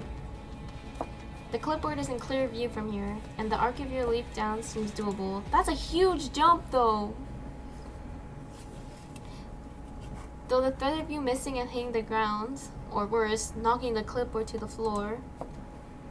You've made harder jumps before. Octavio, though clearly not thrilled by your decision to go up here, still chimes in with soft-spoken encouragement. You leap. The motion is smooth and practiced from your show rehearsals, though your landing isn't. You hear the bag swinging above you, but there's no sound from behind the doors, nor from the slumbering patient. Now to see if the clipboard's contents were worth the trouble. Yeah, it better be. The current page is blank, but you free the other pages from where they've been flipped underneath, revealing several handwritten notes. As you skim through, searching for anything useful, one page catches your attention. A faded sheet of paper with a template for recording patient care. The name of the patient is completely illegible, and the assigned doctors has been smudged, leaving only the surname Salvador visible. There's a list of medications and their doses, along with brief descriptions of the patient's physical and mental state. Toward the bottom of the page lies a longer note written in sloping, messy cursive. You have to reread certain words several times to identify them. I love how everyone had like similar ideas to how Arya's handwriting would be. I love that. Patient stable for now. I'd feel better if I could get Arya's eyes on him. Okay, now never mind, not Arya. But that's not happening anytime soon. She's either on a research trip or in her office planning the next one. I know this job can wear people down. I've seen plenty of good doctors burn out. I just thought that out of everyone, she would... The note stopped suddenly, resuming after a short break in the page. Next round of meds needs to be administered in 8 hours. I have no idea if Arya will decide to make an appearance before I leave for the day. Seems like whatever she's doing in her office is more important than anything else here, including the patients we're supposed to be saving. Protocol for stage 4 corruption calls for 2 attendings present during treatment. We don't have the staff for that right now. But I remember what my priorities are supposed to be. The words blur together, spiraling. And it's not just the writing, but also the world around you. Your balance falters and you stumble forward, landing mask first on top of the clipboard with a pitiful squeak. But the vertigo passes just as suddenly as it started, leaving you rattled and in no rush to stand. Bro, that's so me for real! Octavio's word presence is something you barely acknowledge, the unfamiliar sensation of dizziness taking precedence in your mind. You crawl to the edge of the slot, peering over the side to find the easiest way back down. Instead of a quick path, you find something else of interest. Trapped under one wheel of the bed, half crumpled, is another paper. It must have fallen loose from the clipboard. You judge the height, briefly uneasy as you stick your legs out to dangle off the ledge. Confidence, as brief a flicker as it is, urges you on. You drop, landing lightly on the cracked tiles below, and scurry to the paper. It's a little effort to spin the wheel just so, enough to free the paper from where it's pinned. You manage to do so without tearing it, and pull the page loose to read it. Wow, that must be really hard without ripping the page. A sheet of paper formatted in the style of the hospital's patient care logs. There are no medications or treatments to be found, but you recognize the looping penmanship of the author, a perfect match for the other log you found on the clipboard. Injuries sustained from patient during routine treatment administered by unassisted physician, 3 centimeters long, not deep enough to require more than a basic antiseptic cleanse and bandages. It's been 5 days with no changes. It doesn't bleed, but the wound has shown no signs of closing. Interesting. I'm not going to bother running the tests. I already know what the results will be, and I'm not going to risk someone else finding the records. I've been treating similar cases for years, and I've got a few months before I need any aggressive treatment. This is my mistake, and I won't punish the hospital by taking away one more doctor when we're already stretched thin. Thought about telling Arya. A few years ago, I would have gone to her before anyone. Hell, I let her put me on leave if she thought it was if she thought it was best. But right now, I think it's best if I don't tell her. With how she's been lately, her research takes up all her time, and the writer's text cuts off here abruptly, continuing further down the page with a steadier hand. Sometimes I wonder if she cares about anything else anymore. I don't think I want to find out. I'll have to take care of myself this time. I hope whatever she's working on is worth it. I hope she finally shares it with the rest of us before I have to go. So ominous! That's so ominous. You barely finish reading the last line before your vision snaps out of focus. Rather than a slow spiral like before, it's a sudden shift in your mind's eye. Whoa! Whoa, whoa, whoa, whoa, whoa! Lore, you're no longer looking at the handwritten log, but at an arm. A human arm. One so decidedly unlike your own patchwork limbs. Whoa!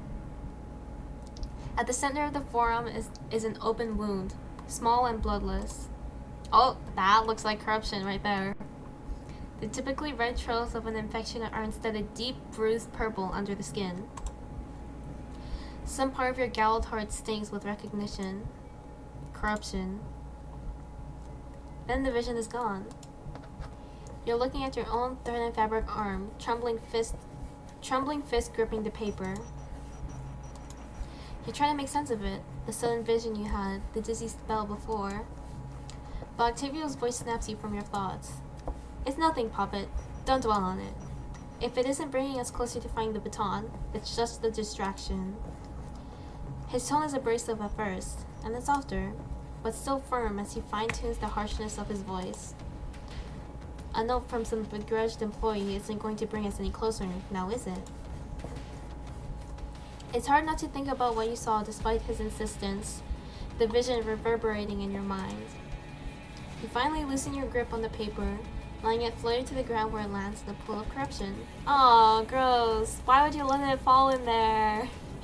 The point of contact blooms, the black ichor sloping through and rendering the contents illegible, the writing all but consumed by it. You learned nothing about the baton's location despite your best efforts.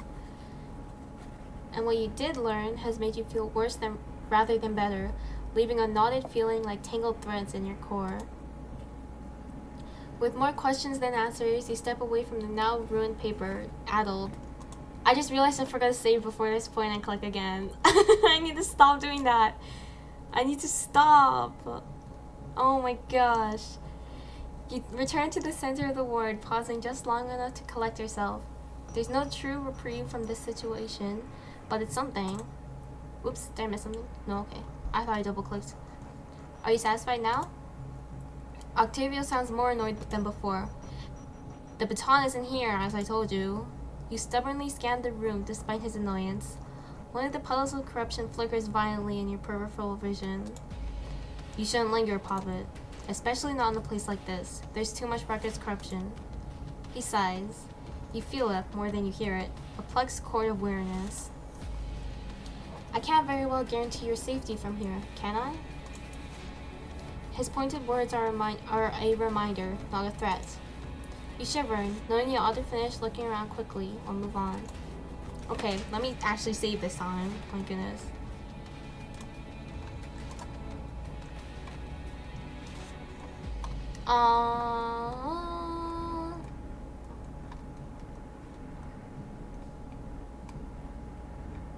Let's see over here. You proceed cautiously across the ward, careful to avoid stepping in any of the twitching puddles of corruption underfoot.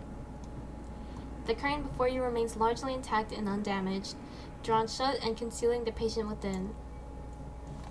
It seems unlikely that any of the patients would have the baton, but you feel the need to be sure. You grab onto the frayed bottom hem of the curtain, the material coarse and stiff.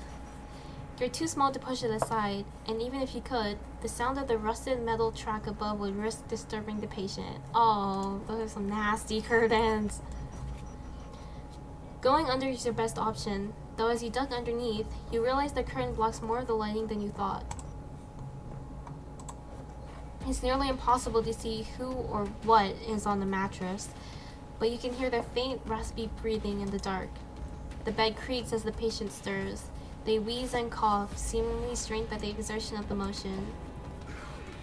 Oh, yay! The patient sprite! This one's super cool. I actually really like it. Aw, poor guy. Poor guy.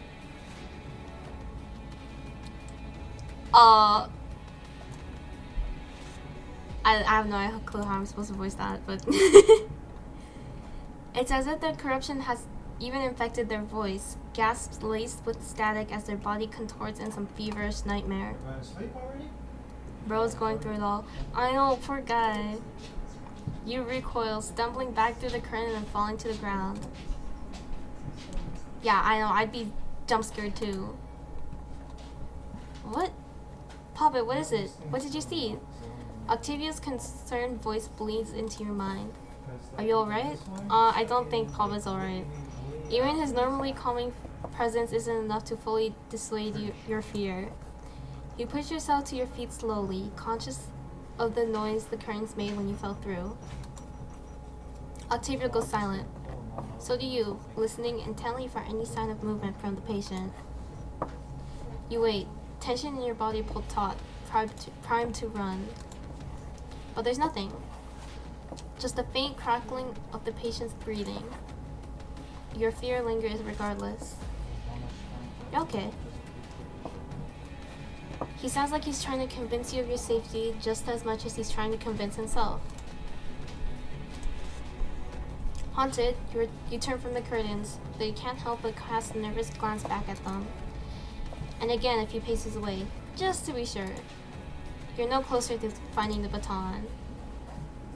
You know, sooner or later someone is bound to come back here. Octavia's lecturing tone rings out clearly, not angry, just disappointed. It's familiar. The tone he takes when you've been a little too creative with his meticulously planned stage directions.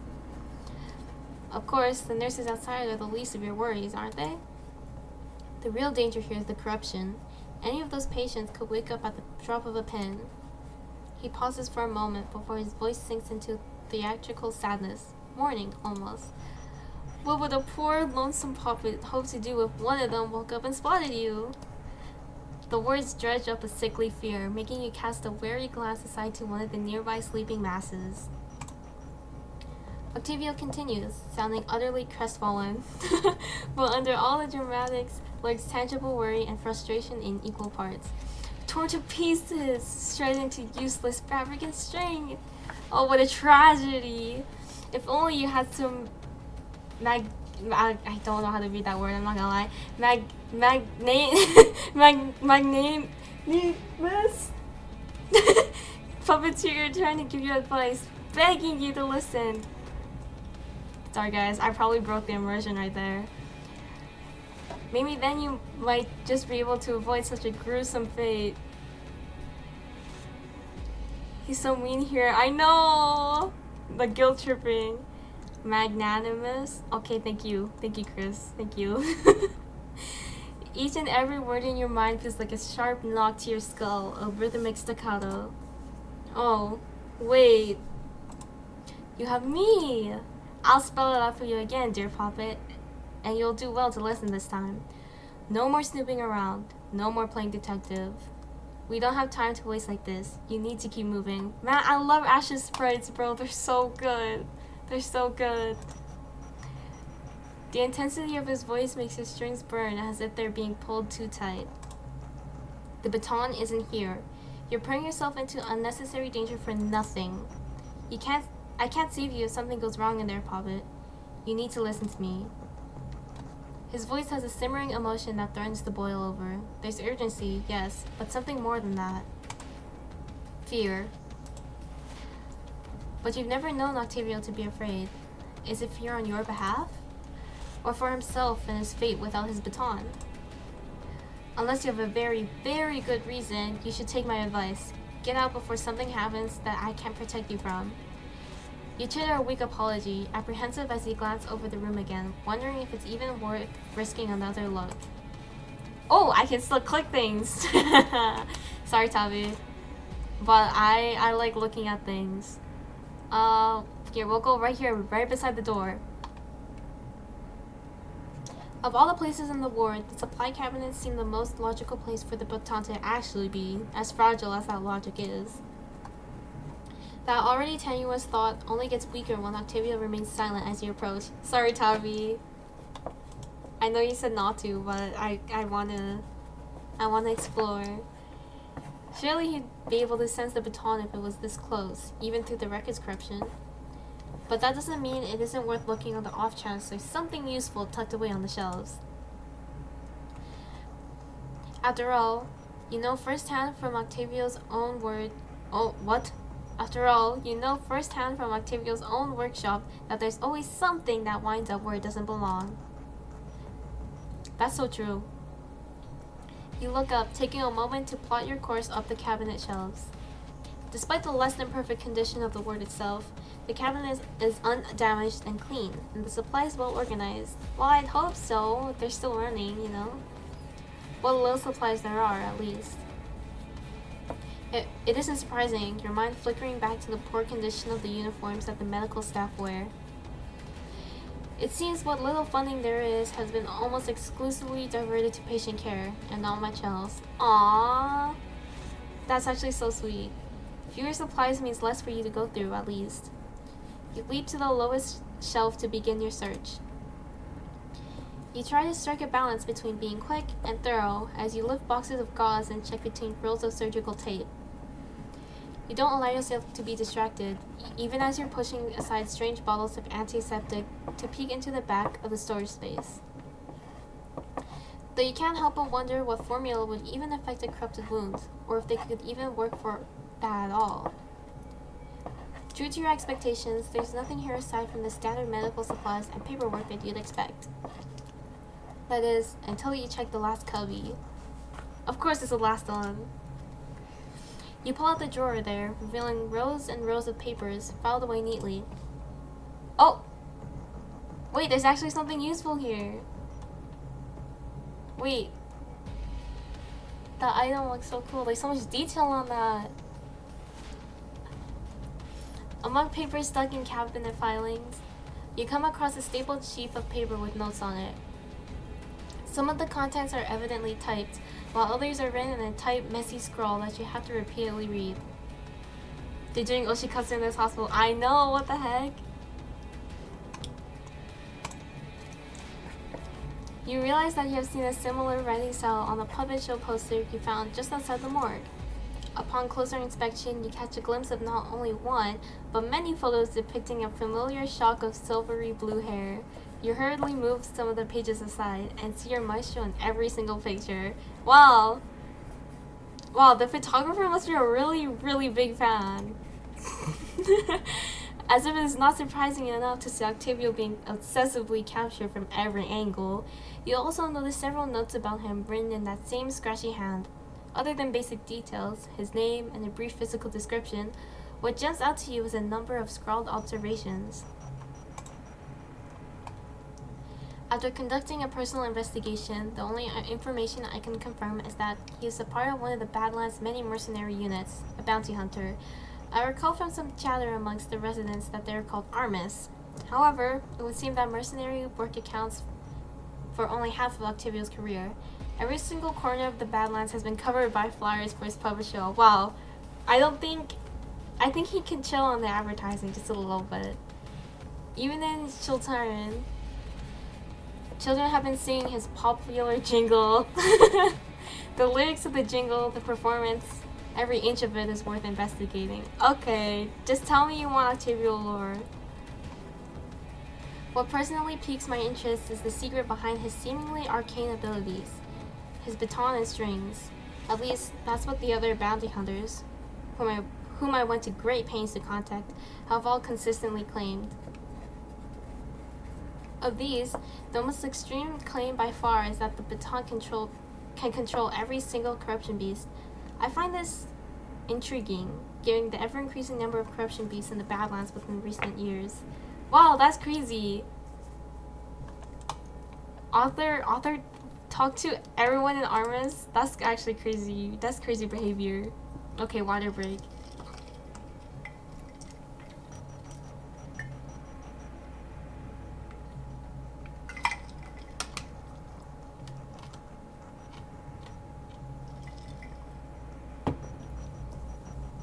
Before flipping to the other page, you find a sticky note. What are puppets? Octavio's puppets. Usually found in Octavio's puppet show, though some hunters swear to have witnessed Octavio using them in combat. Rumors persist that these familiars may in fact be tainted by records corruption themselves. You flip several pages, trying to glean all the information you can from these strange case notes. Finally, on the end page, you find another scribbled entry. Author's notes.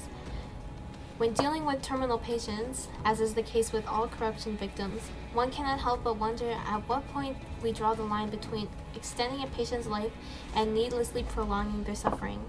I have learned through years of experience that past stage 4 of progression there is little we doctors can do, but assuming my findings are proven true, and assuming this Octavio knows something of corruption himself, I just cannot fathom how he can be complicit in prolonging the pain of these corruption beasts, and for his own gain at that.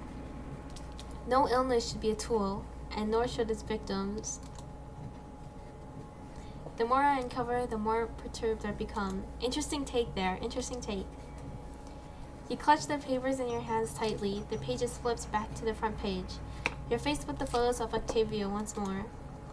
You had never put much thought into how little you knew about him, or how little you challenged him and his intentions, and how little he chose to share of himself with you.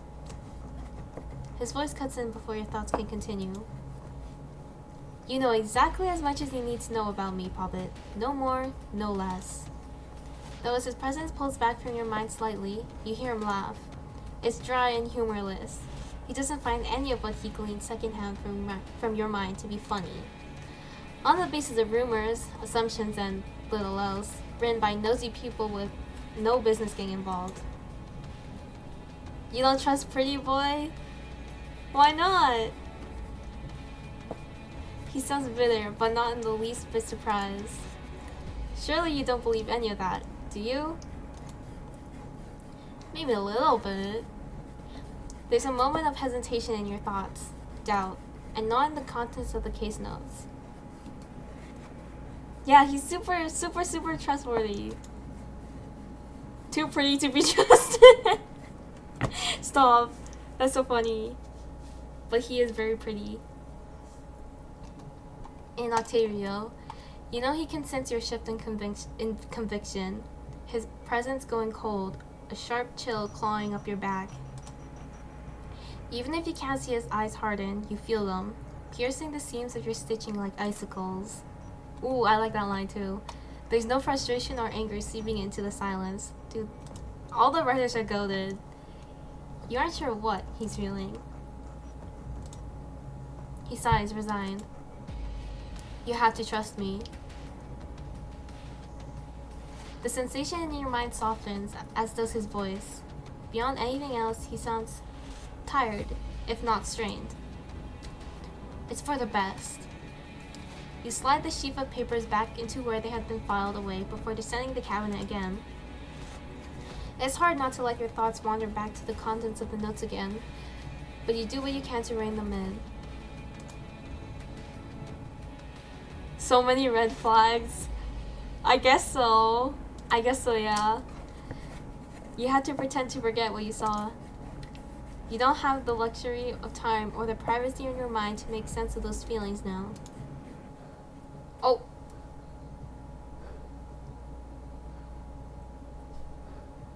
Breathing. Sound effects.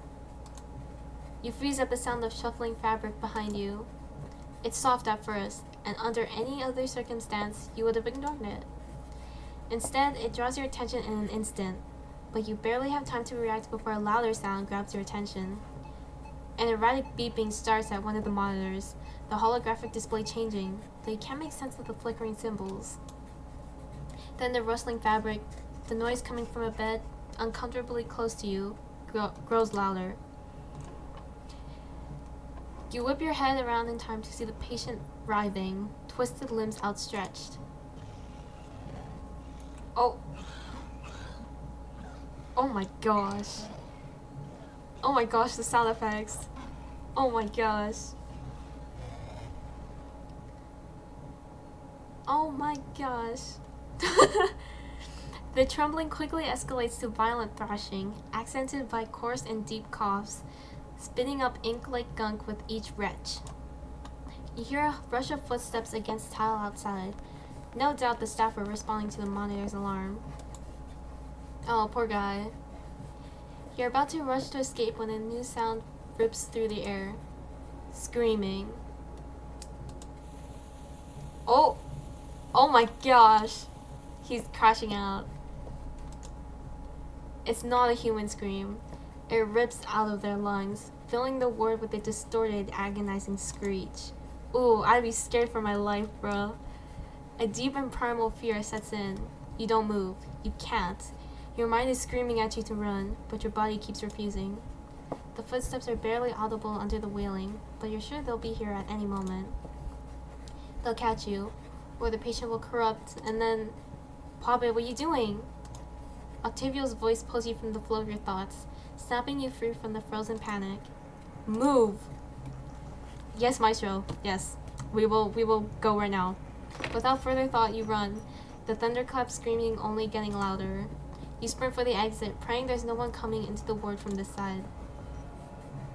But just as your hands outstretched to push through the doors, you stop, a strange feeling overwhelming you.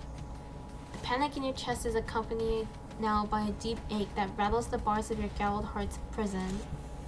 It hurts like a bad memory. Against your better judgment, something tells you to look back. Renewed fear sparks as you do, watching the patient writhe in a desperate struggle against the corruption. You swear that for a split second you can see prismatic glitching between the patient's outstretched clawed fingers.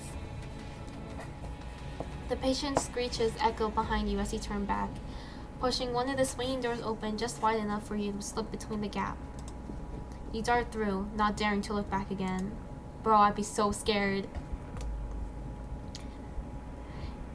You're not quite sure if it's your galled heart you're feeling, or something else, but one thing's certain, your chest won't stop squeezing itself anytime soon. You rashly scuttle along the endless hallway. On the bright side, you can't hear your own footsteps. This will increase your odds of escape, surely. Then again, it is only because your footsteps are drowned out by a handful of other noises. The hospital staff running about, the agonized howls of that patient. Poppet, hurry! You stagger, panting. The rest of the hallway is enshrouded in shadows. Despite the path being straight, you find it hard to tell what's left or right. You can sense it. The baton is nearby. Don't lose focus now. Okay, we're gonna save. Because we are now in... I believe this is Act 3. Because I vaguely remember this, proofreading this part. His tone is cold yet firm. You continue to run. If you remember correctly, the end of this hallway is... You catch sight of an imposing staircase going up. It towers in comparison to your tiny body. Good job, Poppet! You cheer and breathe a sigh of relief, but something occurs to you as you raise your head to the view upstairs. You hear footsteps behind you. Are some hospital staff nearby? What are you dawdling for, Poppet? I'm waiting. We're close. Hurry up and find the baton, now! You scramble up the enormous stairs, resisting the urge to look back upon every step. Something about the faded texture of the floor, the bleak atmosphere of the hospital feels familiar to you, somehow. Your mind is racing. Dr. Arda Salvador. Have you heard of her before? On the other hand, Octavio. What exactly do you know about him? A door, partially ajar, comes into view. One more step. Just one final leap. Bonk. You stagger, falling down a couple of steps. Poppet, what are you doing? Octavio? Who is he? He's your puppeteer. He delicately grasped you earlier when you were scared. He reassured you that you'd be fine. Why is he shouting at you?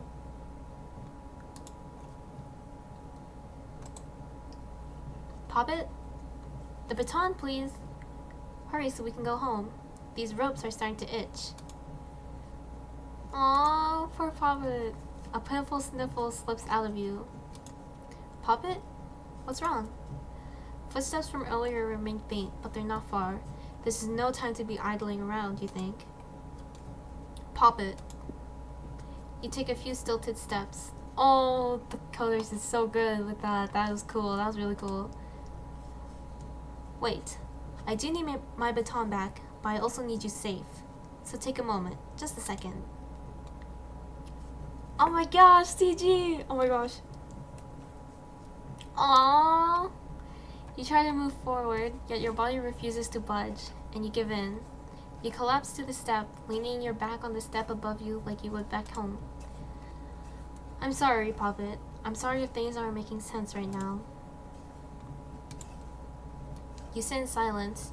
You expect Octavio to keep talking, to explain himself further, but he doesn't. He allows you to gather your thoughts. He allows you to breathe. After a few moments, you effortlessly hop up the steps and duck towards the door. We're here! Whatever questions you have, what lies beyond might have the answers. You take the stride to peek at what's inside. Yo, the music's so good here. Wait.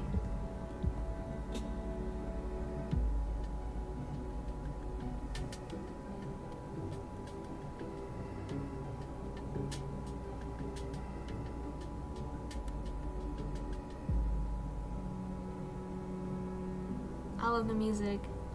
Okay, now I'm gonna look at the background. It's so messy.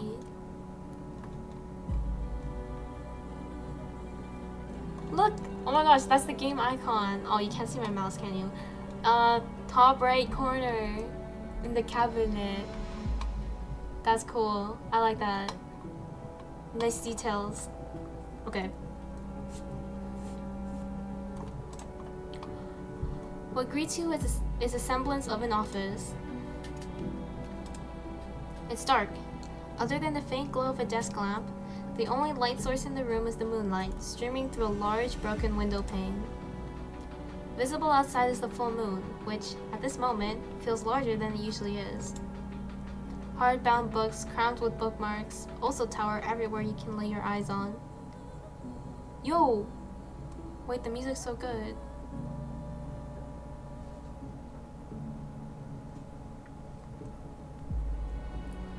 Did y'all hear that? That was so cool.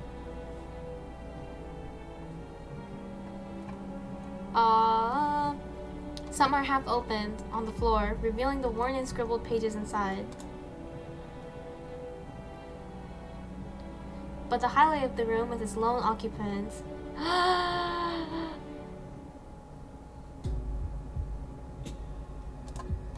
Her figure is silhouetted by the moonlight, her auburn hair contrasting eloquently with the night sky.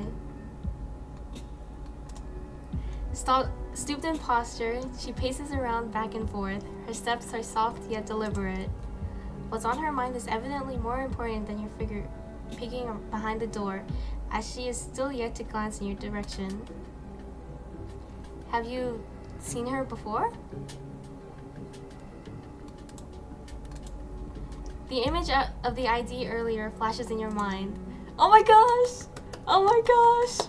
My goats! Oh my gosh! Hi! Hi! Hi, Arya. That's Dr. Arya Salvador. She's grasping something in her hands which is wrapped inside a handkerchief. It's as if she's refusing to let any part of it make contact with her skin. That's Mother, yes! Oh my gosh, wait, the CG is so nice too. Oh my gosh! Oh! Guys, this game is peak. This game is peak. Is that a pen? That's a really fancy pen. Must cost a lot of money. As her figure passes by the full moon again, you manage to catch a good glimpse of it. It's the baton! Oh my gosh! The tool Octavio... Oh, whoops. The baton, the tool Octavio so effortlessly commands on stage, in battle, during quiet afternoons in his puppet workshop. Oh, wait! Oh my gosh! Oh my gosh! This art is so good too! Oh! This is so cool! Okay, just seeing it again fills you with a sense of sudden relief, a glimmer of hope for dawn at the end of this long night. I feel like I'm gonna cry at the end. You just have to get it back, and you can go home. You both can. And this simple thought makes you smile, wistfully. Why is it then, you wonder, that Dr. Salvador is currently making the same expression as you? Her steps halt. Did she notice you? You conceal yourself quickly behind the door, expecting her to appear beside you at any moment. But several long, tense seconds pass, and nothing happens. You peer inside the room again, only to find the doctor standing still by the window. You've never seen anyone gaze at the moon with a look of such bitterness before. Oh my gosh! Every time I see her sprite, this is peak. This is peak. I love her sprite so much. She's so pretty. Full moon again. Another one you're missing. She chuckles to herself, the sound cold, hollow. Though I suppose you always did prefer the sunrise. Yo! Wait, this is cool! The colors actually cooked so hard. The baton, still wrapped in the handkerchief, is now dangling in her hand, outside of her view. Her grip on it is light, as if a soft breeze could knock it from her fingers. A thought crosses your mind. You could snatch the baton and dash out of here. Should you do it? You gulp, steeling yourself. 3, 2... Dude, the heartbeat sound effect is giving me anxiety. Just as you're about to move, Dr. Salvador seems to remember the baton. She lifts her right hand, bringing it closer for a better look. Well, there goes your plan. You take note of something, though. Her wistful face begins to twist. So many lives have been lost. She then glares at the baton with pure contempt, but no more. Her grip on the baton tightens. It feels like she might snap it if she exerts any more force. Uh-oh. Now that I have this... She's still pacing, still muttering, still clutching the baton with that frayed handkerchief like it's a venomous thing, until all at once she stops. I can't... My voice is too high-pitched to give her justice. I'm so sorry. A breath catches in her throat. Her shoulders twitch. Then she laughs. Whoa. That's like exactly how I pictured her voice. Like, not gonna lie. That laugh was perfect. It bursts out of her in a harsh bark, raw and stilted, like it's been trapped behind her teeth for years. You've heard it before. Downstairs, from the nurse's station. That laugh. It crackles like glass under pressure, like something trying to mimic joy and failing, splintered at the edges, half laughter, half sob. Oh my gosh, I love this sprite. I'm sorry. You freeze as the doctor's laugh collapses into a sharp, breathless gasp. She flings the baton away from herself as if it had been her, tosses it carelessly, violently, and it lands atop a stack of half-organized patient files. She's so beautiful when she's crashing out. No, for real, that's what I'm saying. Then both her hands dart to her chest, clutching the locket at her throat so tightly that the chain draws taut. She turns on her heel, stiff and sudden, back to the window where the moonlight bleeds silver over her shoulders. That's a really good line. Her lips move in frantic hushes. Sorry, I'll make it right. I swear I'll make it right. Even pressed into the corner shadows, your small body coiled tight as a spring. Something about her posture makes your chest ache. That reminded me to fix my posture. I'm sitting like a shrimp. Fear, yes, but beneath it, faint recognition. The way she holds herself like something broken, trying to remember how to stand. There, do you see it? You twitch at the voice echoing across your thoughts, softer than usual, but coiled tight with expectation. Reluctantly, your gaze drags from the doctor to the desk. What did you miss? Not much, I don't think. Let's see.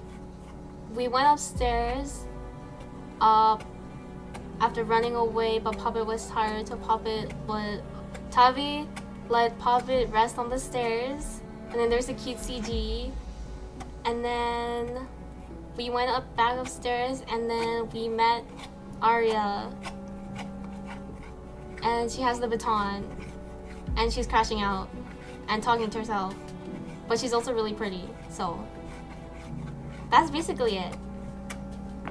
Okay. The baton gleams dully atop the scattered papers, half lit, half shadowed by the moonlight that cuts across the room. Take it, now, before he hesitates, small fingers curling against the floorboards. On stage it has been theater, choreographed falls, rehearsed catches, applause at the curtain call. Here there are no safety nets, no second chances. Just you, the baton, and the woman who once mended bones, now whispering prayers to shadows that do not answer. That's a really good line too. You watch her shoulders tremble, your own hands shake in response. Roll the music, I swear to goodness. Is Octavia afraid for you? Don't start questioning me now, Poppet. There's no time for doubt. I wouldn't ask this of you if I had any other choice. Please, go. Ooh. Sound effects. His words crack like a whip across your skull, sharp enough to draw blood from the thought itself. Your body moves before your mind can protest, launching from the shallows on pure instinct. Moonlight sears your path, each step painted in stark, unforgiving relief. You're halfway to your prize when a hand snares you mid-flight, cold and certain, closing around your small frame with surgical precision. Oh, surgical precision is good. That's good. I'm gonna save here. You writhe, kick, amid a strangled squeak of alarm, but it is futile as fighting the tide. She lifts you, turns you, sets you down with deliberate, careful grace. The desk is hard and cold beneath you. Oh, CG! Oh my gosh! Hi! Hi, Doctor. Hi. This is really nice. Oh my gosh. So much nice art. This is peak. And across from you, no longer trembling, no longer whispering apologies to the night, stands Dr. Salvador. The locket hangs loose in one hand like a pendulum at rest. The other rests beside the baton, fingers spread like a spider's legs, ready to strike.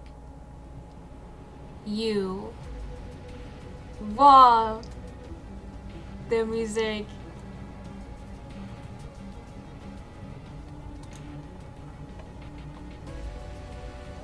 Wow. Wait, I'm gonna listen to the music for a second.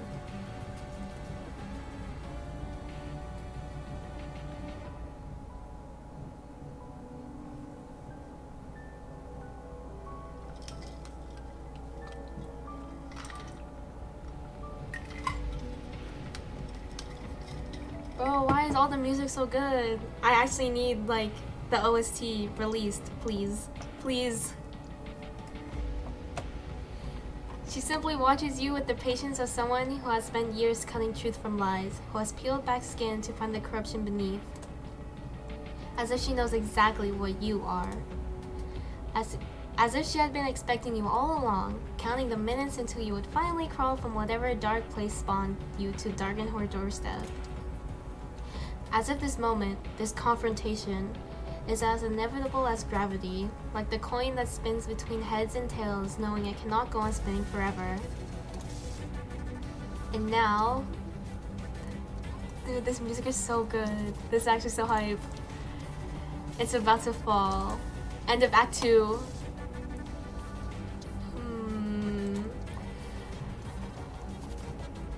Dr. Salvador peers down at you, her face thrown into shadow by the cold moonlight pouring in through the window behind her. Okay. Clearly when I said this is probably Act 3 way earlier, like, I don't know, like 30 minutes ago, that was not Act 3. Dr. Salvador peers down at you, her face thrown into shadow by the cold moonlight pouring in through the window behind her. She might be grinning, or glaring, or grimacing, or all three at once. The sound of that sudden, terrible peal of laughter won't leave your mind. You tremble in place, paralyzed in fear where you stand. You could run. You should run. But she's so pretty I don't want to move. I'm just kidding. I've never seen one of his familiars up close before. Oh my gosh. That's so cool. I love what the coders did with the sprites. You force back a squeak of panic as suddenly the doctor moves, stooping to be at eye level in front of you. So that's what you are, right? One of Octavio's living puppets. A puppet. She cocks her head thoughtfully. But how did you get here exactly? We're a very long way from Shultiron out here, little one. I can't imagine you walked. This close, the faint glow of her desk lamp softens Dr. Salvador's features, robbing the severity from the angles, thawing the chill left by the moonlight. Calm curiosity suffuses her tone and manner, entirely at odds with the way she snatched you up, with the outburst you witnessed, with that laugh. You would almost believe you imagined it, if not for the baton, lying atop the desk, just to your left, where you watched her cast it aside as if it were venomous. Oh, I forgot Tavi was here, not gonna lie. That's right, Poppet, the baton! It's right there, isn't it? At your very fingertips. You're so close. Just get it back from me. Get it back and I'll handle the rest. I promise. Octavio's voice fills your consciousness, smooth and familiar and, at any other time, convincing. You want to believe your maestro, but he isn't here. And Dr. Salvador very much is, murmuring to herself as she looks you over. She may not have harmed you, yet, but she has already caught you once. Can you really snatch the baton from right under her nose and get away with it? Probably not. Or, you wonder if it might be wiser to wait. If she just glances away, gives you even a moment unobserved. We're gonna wait, because she's literally right in front of us. Until tonight, you have trusted your maestro, implicitly and unconditionally. He made you, sealed and stitched your heart safe inside your chest. He caught you when you fell. But there is no one here to catch you this time. And with only yourself to rely on, you cave to caution, to the fear welling up inside you. Okay, wait, hold on, guys. My phone is dying. Why is that a baton? Looks like a Harry Potter wand. Stop! That's... I don't know. Ask Octavio. Ask Octavio. It's basically like a wand and a baton at the same time. I think. Right? Because, I mean... that's what he uses for, like, everything.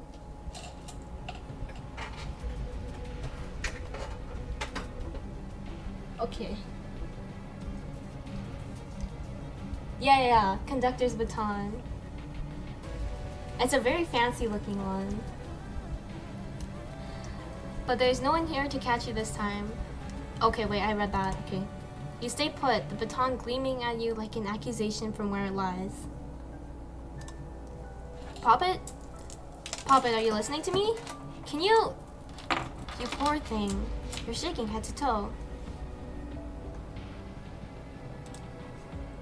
Oh no, Poppet. It's okay. It's okay, Poppet. You'll be fine. Probably. You shrink back, Octavio's voice fading into the depths of your mind as Dr. Salvador leans in again, eyes shadowed, exhaustion etched into her face. Exhaustion and something else. Oops, what the flip. Time worn and aching. Sorrow turned outward. This woman, this stranger, knows what you are, called you by the name Octavio gave you, and she pities you. There's nothing to be afraid of, you know, though I doubt I've made much of a case for myself. What with this whole business with your master. She says the word as if it's bitter to the taste. I'm really not going to hurt you. This place has seen enough hurt for a lifetime, for people like you especially. Her gaze softens, and her voice with it. Oh, that's so cool. Surely you understand.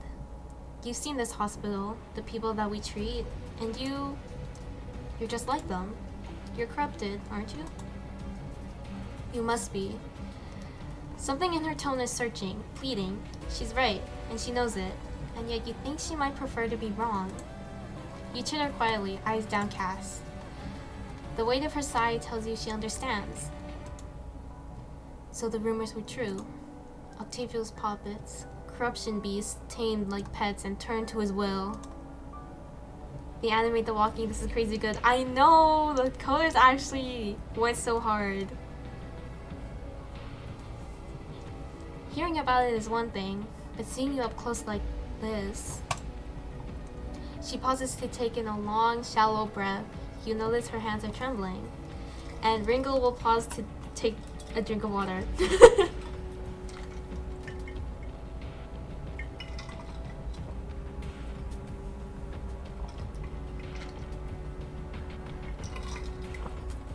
Everything's going down. Yes. She's having a monologue. This line of work never does stop breaking my heart. A loaded silence follows, heavy with a pain that feels foreign for all that the doctor seems to believe is yours. You don't understand. There's a lot you don't understand. You realize. About this place, about Octavio, about the baton. It draws your eye again, that eerie glimmer from the desk. You'd almost forgotten you were waiting for an opening, but... that wretched thing. You glance back up, panicked, to find Dr. Salvador following your gaze, eyes narrowed at the baton. He sent you to fetch it for him, didn't he? That's why you're here, doing Octavio's bidding, retrieving the very tool he uses to poison this world. There's an uneasy cadence building in her tone, her words coming faster, less steadily. I can't be the only one who sees it, the only one who questions the public story. Controlling corruption beasts, how convenient an ability. Just leave them alive and let the nice man put them to good use. Don't mind the spreading corruption. And all the while, no one ever wonders where it all came from, as if there isn't one person in particular benefiting from it. Dr. Salvador looks up from the baton sharply, zeroing in on you as if just remembering your presence. You tremble. But it's over now. It's over, I promise. I'll never let this thing back into his hands again. Her words race through your mind, disparate pieces refusing to slot together with the truth of your life as you have known it until now. Your maestro hunts monsters. He kills corruption beasts. And sometimes he doesn't. Sometimes he remakes them better. Sometimes a new puppet joins the workshop instead. It's that simple. Except, sometimes you ask him questions he doesn't answer. And here you are, presented with more. Puppet.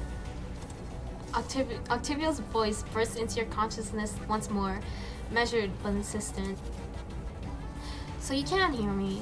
With the ideas you were getting, I thought you were going to... Never mind. It's not important. Please, just do as I say this time. Get the baton and go already. But she's kind of right there still. I don't know. I don't know. You flinch, feeling your maestro's plea like a physical tremor within you, his tone off kilter, out of time with his usual controlled rhythm. It's not quite fear, but it's in the same key. Octavio's nervous, you realize as you stare the baton down, not moving an inch toward it so long as that odd, strange edge to his voice lingers in your mind. Nervous for what might happen to you and his baton if you stay longer, or for what you might find out. Sorry, he's so pretty in this sprite. I don't want to lose you, puppet. Of course I'm worried.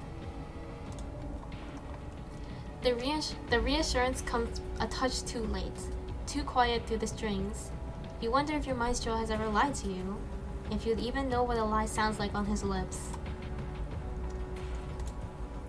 Your mind is an open book to him. You know he senses your question, and yet no answer comes. I've seen you before.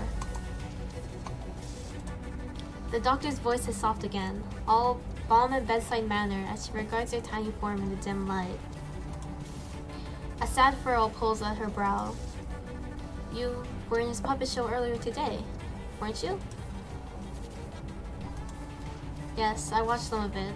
Had to blend in with the rest of the theater staff, you understand. It was garish. A look of distaste crosses her features, mingled with melancholy. You chitter feebly, curious in spite of yourself. All those puppets, all those individual wills strung by and subservient to his, and just used like playthings, like props. I doubt the audience thought twice, and how could they, without knowing? To them, it's smoke and mirrors, it's showmanship, it's not real. They bought tickets to a puppet show, not a danse macabre. They aren't to know it's one and the same. But you, forced to obey, to leap to his every command up there. She draws a shaky breath, laced with sorrow. They must have been so afraid. You blink, head spinning with the weight of the doctor's words.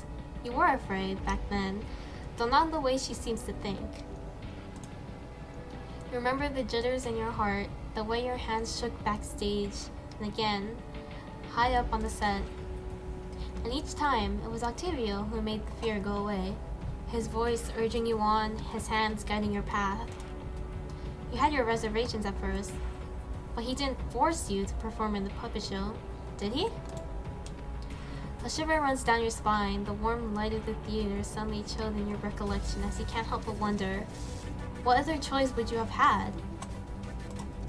You're a puppet.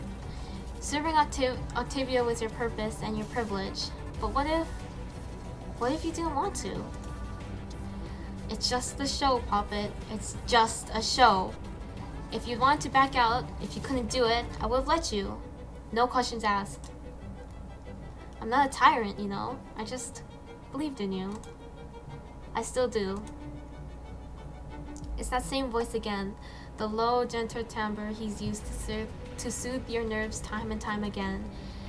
And you want to surrender to it, to trust him, but do you remember what he did to make you like this? Dr. Salvador leans closer, her tone somber as a eulogy. You find yourself no longer reflexively shying away from her presence, terrible curiosity outweighing fear, though her question perplexes you.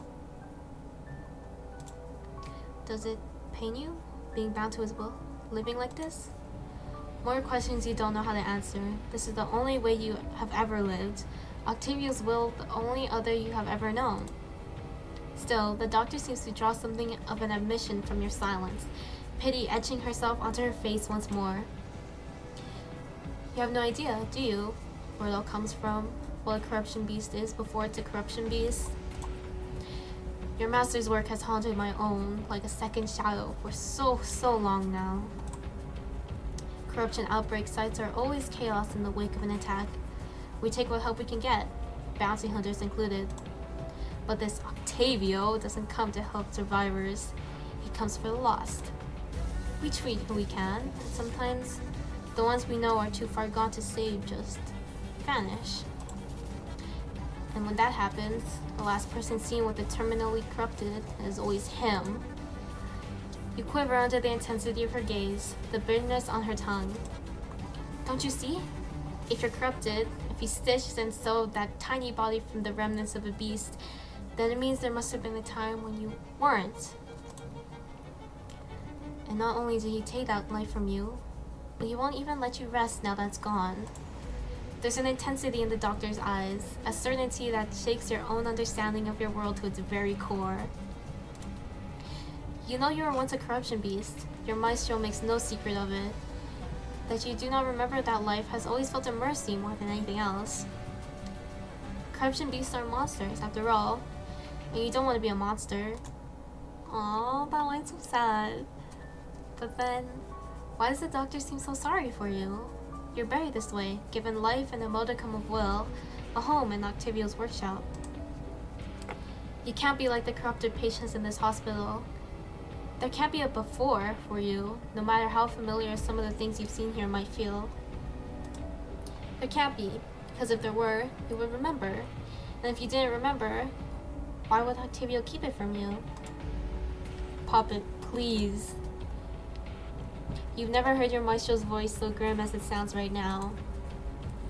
I'll explain everything, every single thing, I promise. But not while you're still in danger. This doctor doesn't have to lay a finger on you to hurt you. There are things words can do to you that I can't fix. And if I'm going to make any of this right, I need my baton. So bring it to me.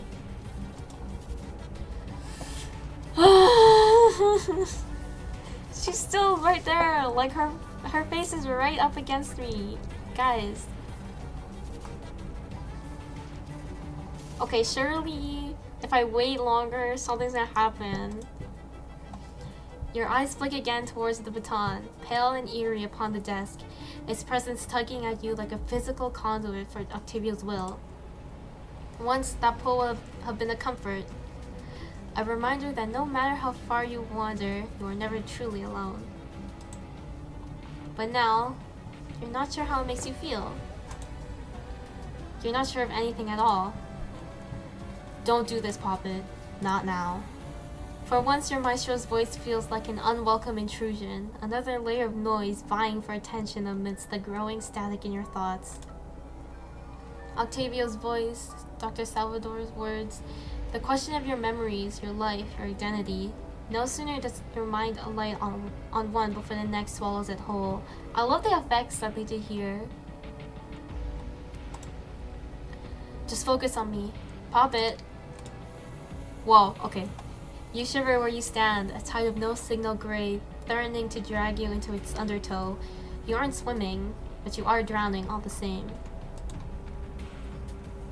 The baton in front of you seems as much an anchor as a lifeline, and rather than risk the depths, you turn your gaze once more to Dr. Salvador. She looks down at you, something about her expression fragile, fractured. You're so small. Her voice cracks. She smiles like she'd rather cry. Nothing to you at all. So little left for everything you must have been before. Static again. Thoughts you don't want. You chither, shaking your head as if you might dislodge the sensation. Still, you find yourself unwilling to leave. You don't have to believe me. Corruption takes and it takes and it takes. And whatever is left your master has clearly made short work of, but I want to help you. I want to help them. Every soul in this hospital, every person out in the waste bleeding black and believing themselves already dead. I told you we do what we can. We do what we can to slow the onset, to ease the pain. But there's so much we just can't. So much we couldn't. Unless... Her fingers twitch, giving an aborted spasm towards the baton, the movement quick, terrible. Accidental Hamilton reference? Where? I haven't seen Hamilton yet. Wait, where?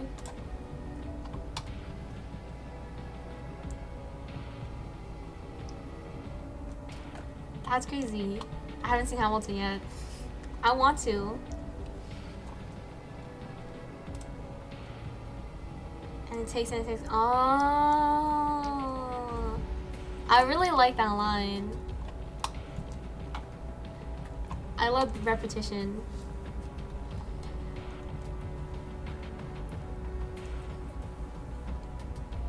Oh, really? That's so funny. Accidental reference. We love. Her fingers twitch, giving an aborted spasm towards the baton. The movement quick, terrible. You watch resentment flash across her features before she snatches the hand away. No. I'm not him. I won't. It was just your eyes zero in on her still trembling hand. Now pressed tight to her chest by the fingers of the opposite hand, as if she's afraid it might disobey her again. Whoa, that was cool. That was really cool. What they did with the spray. Sharply, she turns her back on you, the tremor creeping to the set of her shoulders as she casts her gaze to the moon through the cracked window. She breathes, wallowed in the quiet of the office for several dragging moments.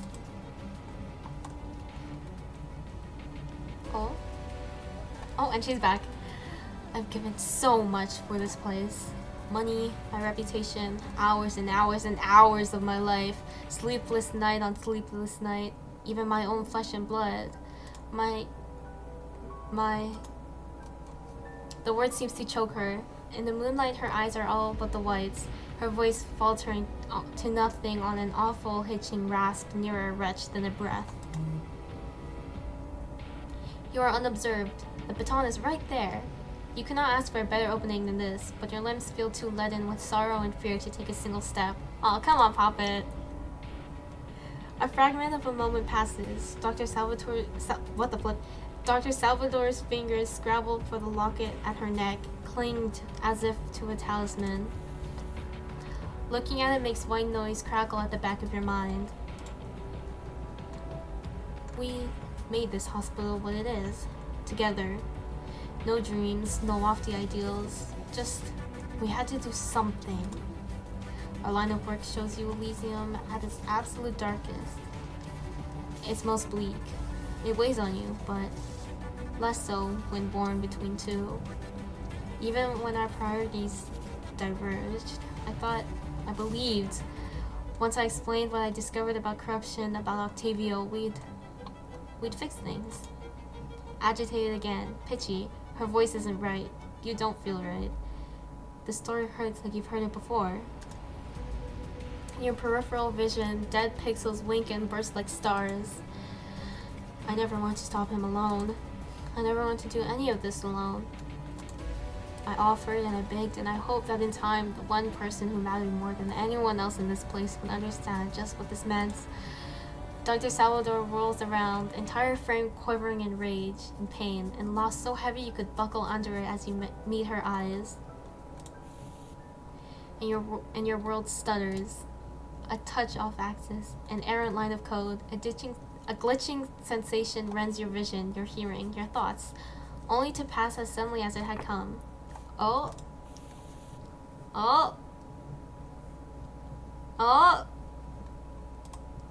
Your vision clears. It's night. You're in Dr. Arya Salvador's office. Nothing has changed. Unless everything has changed. The doctor is pacing behind her desk. Short, brusque, oh my gosh, I can't read. Some blah steps from bookshelf to cabinet to bookshelf again. You're watching. Something about your perspective feels off. Higher. Tall Poppet! Tall Poppet! I'm telling you, I have something. It's impossible. A breakthrough. The source of the corruption. She pauses then, looking at you expectantly, eyes bright with fervor. Poppet got lips. Poppet got uppies. You don't respond. A frisson of something ugly hums within you. Fury that both is and isn't your own. You're at your wit's end, and you don't know why. The silence drags. Her eyes grow a fraction duller, a furrow forming between her brows. You're upset. I gave you the best news of our careers, of our entire lives, and you're sulking? You know I would have told you sooner if I could. I wanted to tell you before anyone else, and now I can. It's him, the bounty hunter, the one with the puppets. Him and his baton at the heart of it all, and we could end it. We could cure it. I know you want that as much as I do. You have to, or you wouldn't still be here. And you just help me, then we can... Arya. A voice cuts her off. The voice of the only other person in the room. Yes! Poppet! Oh my gosh. Yours? Can you listen to yourself for 1 second? You think I'm angry because you kept this from me? You really think that's what it is? What other reason could you left, Arya. For weeks at a time you swaned off to hell knows where, chasing ghosts while there were people in this hospital who needed you. Everyone here thought you were losing it, that you cracked under the pressure, that one day you wouldn't come back. I kept telling them, over and over, that you're not like that. That whatever you were working on had to be something important. But this? You abandoned everything we built for... What? A half-baked vendetta against some guy who happened to be in the wrong place at the wrong time? Just some guy. You're not listening to me. Then I guess that makes 2 of us. A furious breath burns in your lungs, your throat. You can't bring yourself to look at her anymore. My rounds are waiting. I'm not doing this right now. I can't. Oh my gosh. So pretty. They're both so pretty. I'll be around if you change your mind.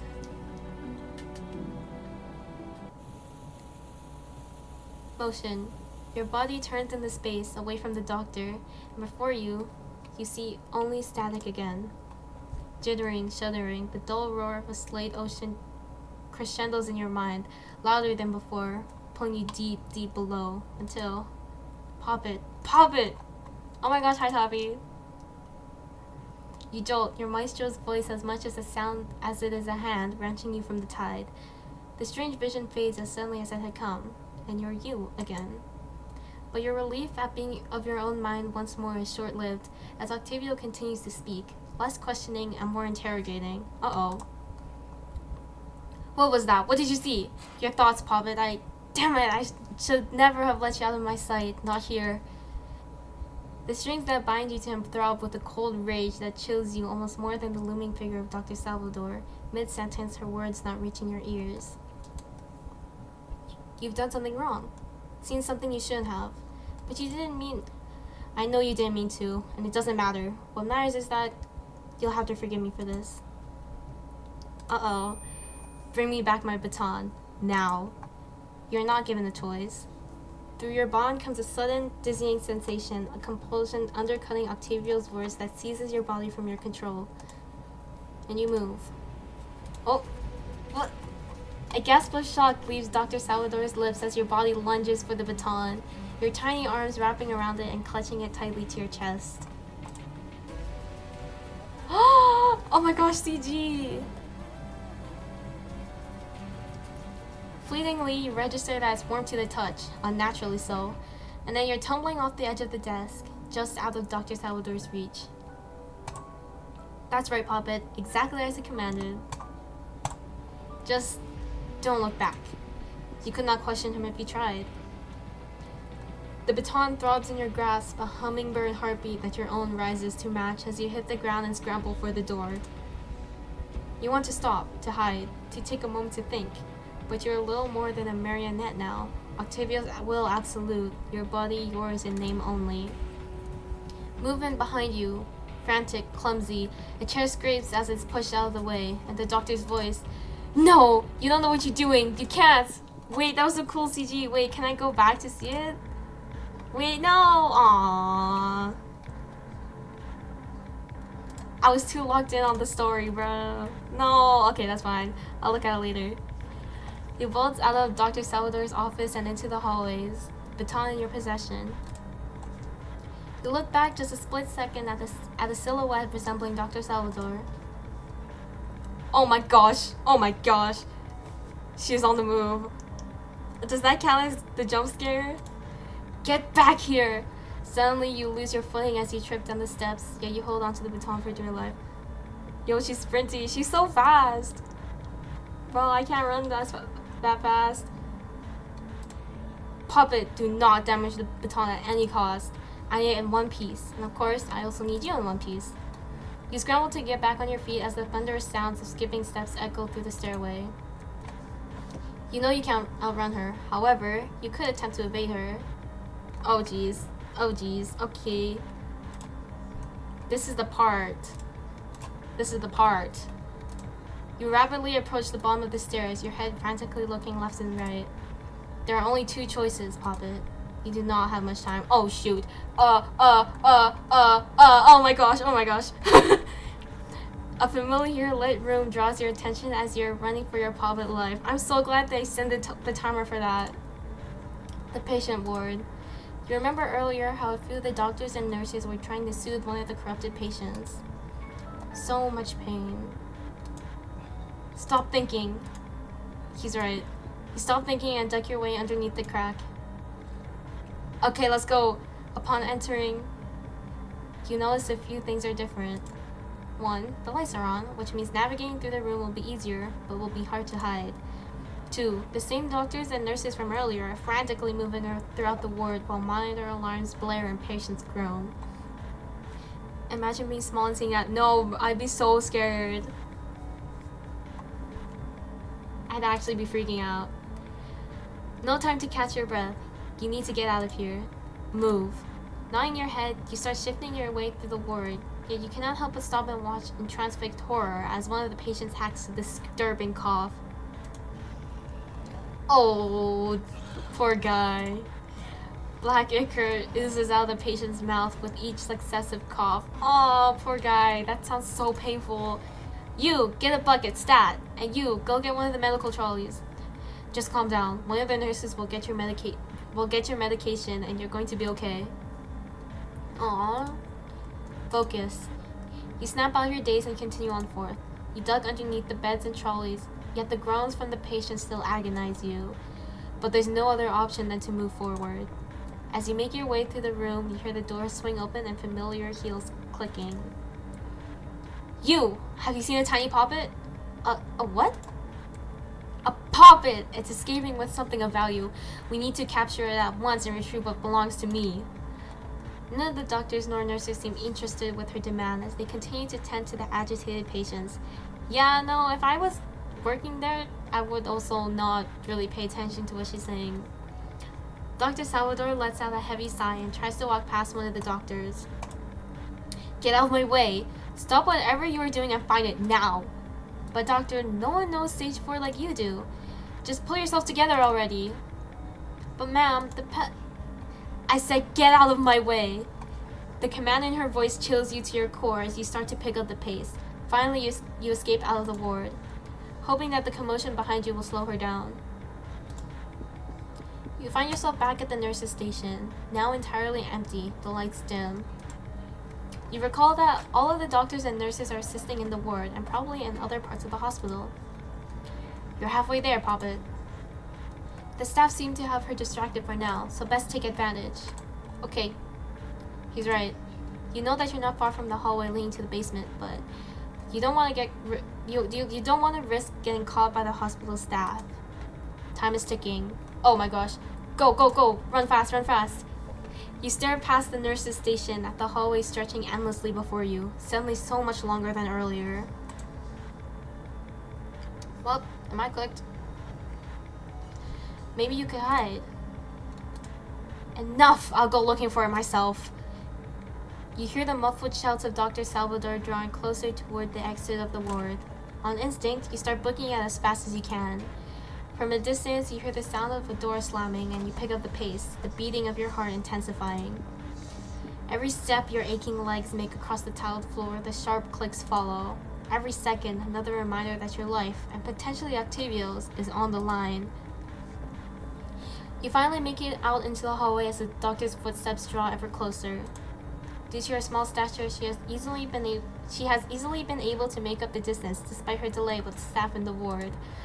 You grind to a halt as you reach the edge of the stairs going down into the basement. Poppet, that's it, come on. I can feel you're so close. The doctor's approaching you and she's making up time. You look behind you and then back at the staircase. Oh my gosh. She does it again in a way. You look behind you and then back at the staircase. Octavio's right. You're so close. You just have to jump. The longer you stare at the bottom of the stairs, you start to remember your moment. Yes, Puppet, you got it. Your special moment. The audience's oohs and ahs, the roaring applause just for you. And then Octavio catching you on the palm of his warm, gloved hand with a smile on his face. He caught you. He saved you. Octavio was waiting for you at the bottom, waiting to catch you again, believing in you, even for all you feel he's been keeping something from you. Is he tied up still? How's he gonna catch us if he's still stuck to that chair? You wanna go home. You want answers. You want to see your maestro again. And you can't do any of that unless you jump. Heart racing, you take a step back, tighten your grip around the baton, and you leap. Everything feels like slow motion. For a fragment of a second, you're weightless, suspended in midair just out of the reach of Dr. Salvador's grasping fingers, before gravity drags you toward the steps. You fall fast and hard, the impact rattling your mask as you tumble down, down, down to the last step, and finally, the bottom of the staircase. The fabric of your body The stitches holding you together slide on the tile as the momentum of your fall carries you skidding toward the double doors, through the crack, and back into the morgue. Yay! Let's go. You look around and spot Octavio still bound to the chair, unharmed, if a little disheveled, exactly the way you left him, and your nerves rally in sheer relief. You chitter and his head snaps up, sharp, sudden. In the dim light, his eyes gleam like those of something nocturnal. Oh, that's not creepy at all. That's not creepy at all. Pop it! A job well done. Yay! We made it back. I legit thought I was gonna get caught. Now then, give back my baton and we can go home. A chill runs a ladder stitch down your spine at his tone. You want to go home. You do. And yet, you're still hesitating when suddenly you hear a loud slam right behind you. Wait! Hi, ma'am. You turn your head to see a desperate Dr. Salvador behind you, her hand pressed firmly against the door. Do not give that man the baton. This hospital matters more than his sick, twisted puppet show ever could. That's a little mean, but I guess I guess she's right, technically. I guess so, yeah. I've given this place everything I could. So much of my time. No, my life. My soul. She lets go and points out Octavio, her teeth gritting. Water break.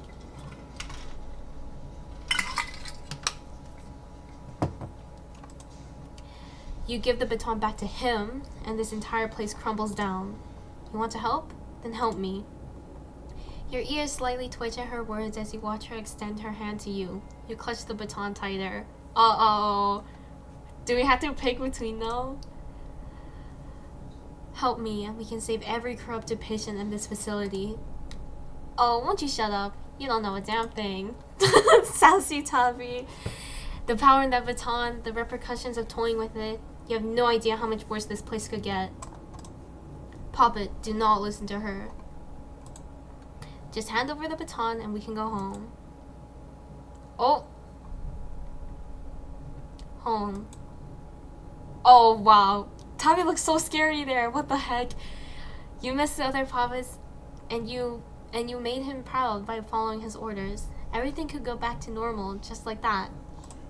However, you cannot help but feel the aching pain and cries from Dr. Salvador. Her desperation dredging up the doubts about Octavio we've been trying so hard to ignore. Welcome home, cheater. No, for real. Tavi was not on purpose, I swear. Not on purpose.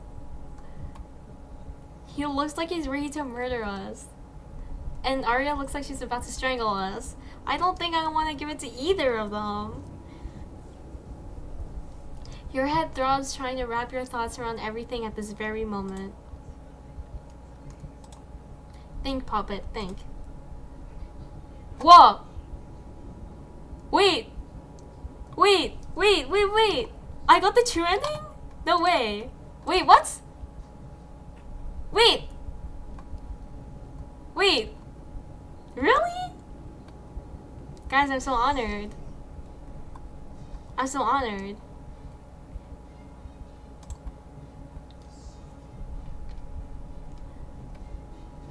I love the distorted text though, that's so cool. That's so cool. Your head snaps back and forth between them, searching for clarity that won't come. Static builds in your skull, crackling and hissing like broken radio frequencies. The sound mingles with something else, the phantom pull of Octavio's strings, the invisible thread still wrapped around your thoughts even now. It's overwhelming. Dr. Salvador's urgent voice bleeding into that distant, softer call from your past, while the string's influence weaves through it all. For a moment, you're paralyzed. Okay, the background music scared me for a second. The noise in your mind swells to a crescendo, present and past, control and memory, all crashing together until you can't think, can't choose. Oh, she's crashing out again. I'm sorry, Arya. I'm so sorry. You glance back. Dr. Salvador stands framed in the door's fractured glow, her silhouette sharp, her breath hitching. But your vision cracks. Oh. I thought that was the elevator ding for a second. And suddenly, you're elsewhere. Somewhere that doesn't taste like despair. Oh, I'm so excited. Someone's calling for a crash cart down the hall. That medication trolley with its perpetually squeaky third wheel rattles past you. Compared to the morgue, with its flickering lights and the stench of antiseptic that can't quite mask the rot, this feels like the last trace of something that once resembled hope. Arya is just a few steps behind you. She's close enough that you feel her presence before you see her reflection in the dim glass of the fire extinguisher case. Her hands are balled into fists, trembling at her sides, like she's gripping onto the last pieces of her composure. You hesitantly turn to face her. Yay! Human Puppet spread his back. So that's it? You're just leaving? Her voice trembles in the same way she used to when she couldn't save someone. When you stayed up until dawn cataloging new records corruption symptoms together. You know that's not the reason why I'm doing this. Then explain it to me, because all I see is you walking out on everything we've built like it means nothing to you. I have more opportunities to help victims out there. And what about here? What about the people who need us? The ones we swore to protect? The pain in her voice catches you off guard. You look away. You just can't bear to look at her. Please don't make this harder than it already is. We started this together. You were the one who told me we'd never abandon them, that we don't leave people behind. And I meant it. I still do. But this place, it's not the same. It's not what we meant it to be. You honestly believe that? The black veins threading through your arm throb in response, pulsing with a hunger you can barely keep contained. Oh no! They're crying! No! No! Oh, that's so sad. The sprites are so nice though. You believe it because you have to. Because the alternative is admitting what's really happening to you. The Arya I knew hated watching people suffer. She'd stand in the hallway, clutching a clipboard, tears in her eyes, fighting tooth and nail for one more scan, one more dose of medication. Don't you recognize yourself, Arya? Do you really have to go this far? You're too busy chasing all these meaningless rumors and conspiracy theories to even turn an ear to their screams leaking through these walls. Dang. They're mad. Their angry sprite my favorite. It's really nice. And the ones dying downstairs, they won't blame corruption. They'll blame you for feeding them these lies about peaceful endings. Arya flinches. Wow, that was actually a crazy thing to say. You know you've hit something raw, something she's tried so long to ignore and keep buried. Now it's come to the surface, and there's no pulling it back. I thought, more than anyone else, I thought you'd be the one to understand. If you walk away now, how are you any better than me? Oh no! They're in so much pain! Your gaze drops. The static in your arm hums beneath your coat like a living thing. You curl your fingers behind your back, hiding the tremor that's becoming impossible to control. Because I gave this place everything I had. Every piece of myself I could spare. And now, if I want to keep helping the people who are still suffering out there, I have to go. Silence crashes down between you. It's not the comfortable kind that you used to share over graveyard shifts and unspoken grief. This is empty silence, like the air itself is holding its breath, waiting for either of you to say something that will fix what can't be fixed. That's a good line too. I like that. So we've come to this. Her voice is barely above a whisper, and there's something unraveling behind it. Why is she so much taller? I just realized that. She's so tall. And there's something unraveling behind it. Confusion, disbelief, and the tail end of hope slipping through her fingers. But if you stay, she might ask what you meant. She might see the truth you've hidden beneath your sleeve, the thing that's been eating you alive from the inside out. You slowly turn away from her. It's easier than explaining, easier than seeing her heart break in real time. Goodbye, Arya. You don't look back. but you feel the flicker of movement, the way she starts forward like she's going to stop you. A breath catches behind you, a step forward. A question dying in her throat before it can take shape. And then... Oh! Bro just dipped! Oh, okay. You blink back to the present, back to the morgue, where the air bites at your skin with teeth of rust and dark ichor, to the Arya standing in front of you. You try to process what you saw, but something unfamiliar begins to shift inside you like a gear locking into motion. Something that doesn't feel entirely your own. You once trusted Arya more than yourself. She was your family. Now she's looking through you like you're a shadow cast by the wrong light. Your tiny eyes hopelessly search for a hint of recognition in hers, but there's only desperation staring back. There's only the manic, clenched hunger of someone trying to prove the impossible, no matter the cost. She's not the one who used to fall asleep in conference rooms, half sprawled across your shoulder, or the one who made you laugh during disaster drills and argued with you over terrible hospital coffee at 3 in the morning. That does not sound in character for her at all. I think that's really funny. Poor Arya. She's so traumatized. That version of her doesn't exist anymore. That version of you doesn't exist anymore. You want to cry out, to call her name, to reach past the distance between you and shatter it with the weight of everything left unsaid. That was a really good line too. Oh my gosh. But the voice you once had is gone. You're a puppet now. You're his puppet now. He blessed you with this life to revere, to submit, to follow.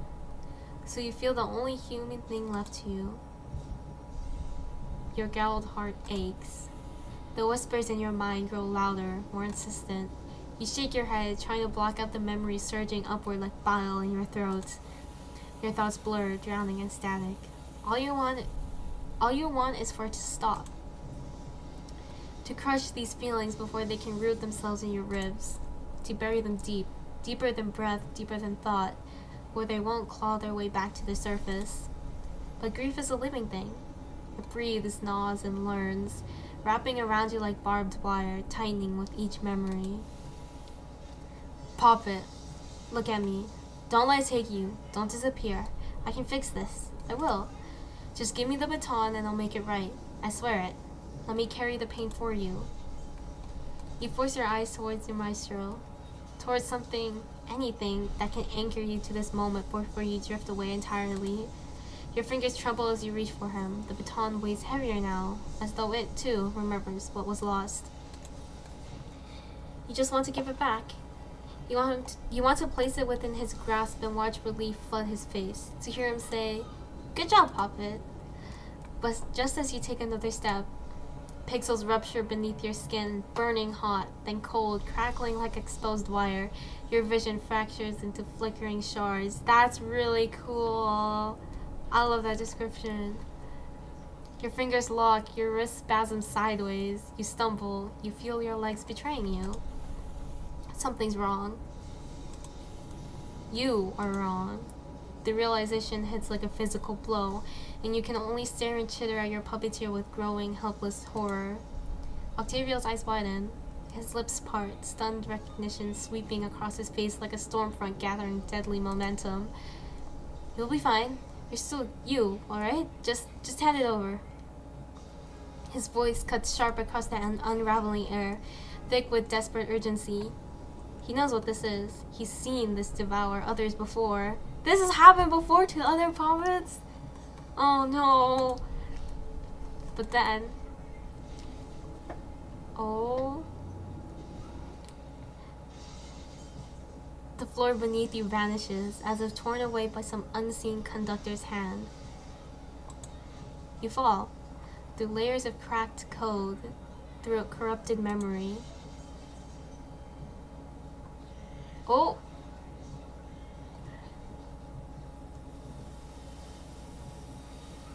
You've been going for so long that my browser's Twitch integration doesn't even show you as live anymore. It's only been 3 hours! What do you mean so long? It hasn't been like insanely long. And when the pieces settle, reality has shifted, dragging you back to the Badlands. A crimson sky turns above like an open wound. The earth hums with heat and hunger. Sand scours your legs like it resents your presence. It's midnight. I went to like 1:30 like a couple weeks ago. A sharp metallic ringing cuts through the haze, like the aftermath of a snapped string. Your vision swims, static buzzes at the edges of your hearing. You blink once, twice, then shapes begin to take form. I really like this background too. You can see the hollow tree. This is so cool. I can't draw backgrounds to save my life. The cracked horizon pulls into focus. A gust of wind kicks up the dust, and through the shifting curtain of sand, you see a figure. Collapsed, bleeding, familiar. Please, please save me. You drop to your knees beneath the wounded woman before the ache in your chest can catch up. Good night, Rain. I'm almost done. I'm just gonna do this one, and then I'm gonna end. I want to do the other endings though, so I'll do that like next week. Blood smears across your fingertips as you press into the wound, shallow enough to save, deep enough to kill if you're too slow. Just one more and then it becomes 20. There isn't 20 endings though. She winces, her breath stutters, her hand finds your sleeve, clutching like she might vanish if she lets go. I know it hurts a lot, but just hold still, okay? I need to clean this wound or it'll get worse. I thought I was gonna die, but then you came.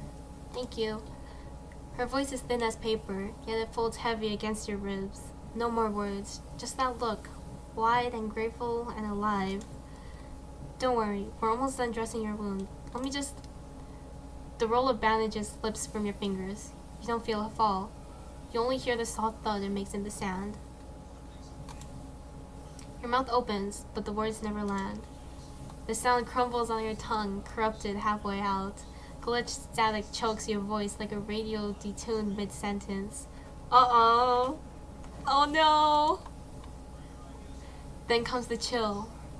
Not wind, not fear, but a deep creeping cold. It coils through your veins like frost, blooming inward until even your bones feel hollow. That's such good writing, yo! Who wrote this? I swear to goodness. I swear to goodness. You glance at your arm. No, this can't be happening. Uh-oh. It starts at your fingertips. Oh, that's cool. Whoa, that was really cool. Wait. That was really, really cool. Flesh unravels like cloth, nails stretch into claws, skin peels back into bubbling ichor, obsidian and oil slick, alive with intent that isn't yours. Let go of me, you monster! What the flip? We literally just saved you, girl. Like, please, like, chill. Oh my gosh. No. Oh my goodness. You try to step back, to pull your hand away, to prove that whatever she's screaming at isn't you. Your hand clings to hers with inhuman strength, tendons locking like wires pulled taut, like someone else's will has threaded itself through your bones. Get away from me! Someone help me! Her voice cleaves through the air, shrill with terror, but no cry, no plea, no name can cut deeper than this. You didn't mean to hurt her. You never meant to be this. But somehow, in trying to save her, you've become the thing she needs saving from. Aw, so sad. And you hate that a part of you doesn't mind, that it wants to finish what you started. You tighten your grip. She writhes, please, but her voice is already fading beneath the thrum rising in your ears, like blood boiling, like strings snapping one by one. And you wonder, just for a moment, what it would feel like to crush her. Oh no. Something whistles sharp through the air. Oh! Hi, Maestro! A figure lands in your periphery like a thunderclap. No words, no hesitation. His baton flicks once and threads a blue whip past your cheek to snag the woman from your grip. You're safe now. I've got you. She vanishes into his protective embrace, carried away on his strings that move like extensions of his will. Something about him tugs at the edges of your fractured memory. A fragment of your human self claws its way to the surface. The bounty hunter. The name that Arya often mentioned. The subject of her unnatural obsession. It's the some guy. You should feel relief. But instead, something else crawls up your throat. A surge of something primal. You're not grateful. You're furious. He took her from you. Your prey. Uh-oh. You whirl, ready to lash out at the one who dared interrupt. But the moment you face him, everything changes. Your claws are already buried in his coat. You don't even remember lunging, but you remember the sound, cloth ripping, skin tearing. Oh, I'm sorry for ruining your coat, Octavio. He doesn't flinch. Not until you rear back to strike again, and his strings lash forward, coiling tight around your wrists before the blow can land. But they don't stop there. More threads spiral around your arms, your torso, pulling with inexorable force. Your legs buckle beneath you as the blue binds tighten, dragging you down until your knees hit the ground with a sharp crack. The strings force your head up, neck craned at an angle that makes you look like a supplicant, like someone seeking absolution. You kneel before him, held in place by his threads. Wow. From this angle, he towers above you, pale and untouchable, his coat billowing like wings. Sorry, I'm just thinking about his coat, like the physics in his coat for his 3D model. It's so goofy sometimes. Something inside you snaps. Not like breaking, more like remembering. A flash of clarity cuts through the static. For one precious moment, you're you again. His strings hold you fast, but it's not the restraints that keep you still. It's the weight of what you've become, what you've done. The monster in you recedes just enough for your human self to surface, gasping. Please, please don't let me hurt anyone else. I can't control it. End this. His expression holds nothing but terrible, quiet sadness, the kind reserved for watching something die. It's too soon to let your light fade. There's life within death. This isn't the end. He points his baton at you, a gesture like an elegy, less a threat than a promise, like a benediction whispered by someone who's already mourning you. Then, static hisses through your skull. The memory of your final moment breaks something within you, heart beating through the bars of his cage as the corruption surges back with vengeance. And then,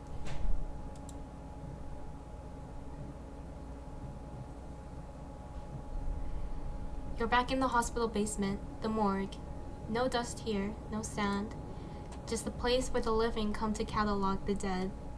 That's a really nice description of the morgue. I love that.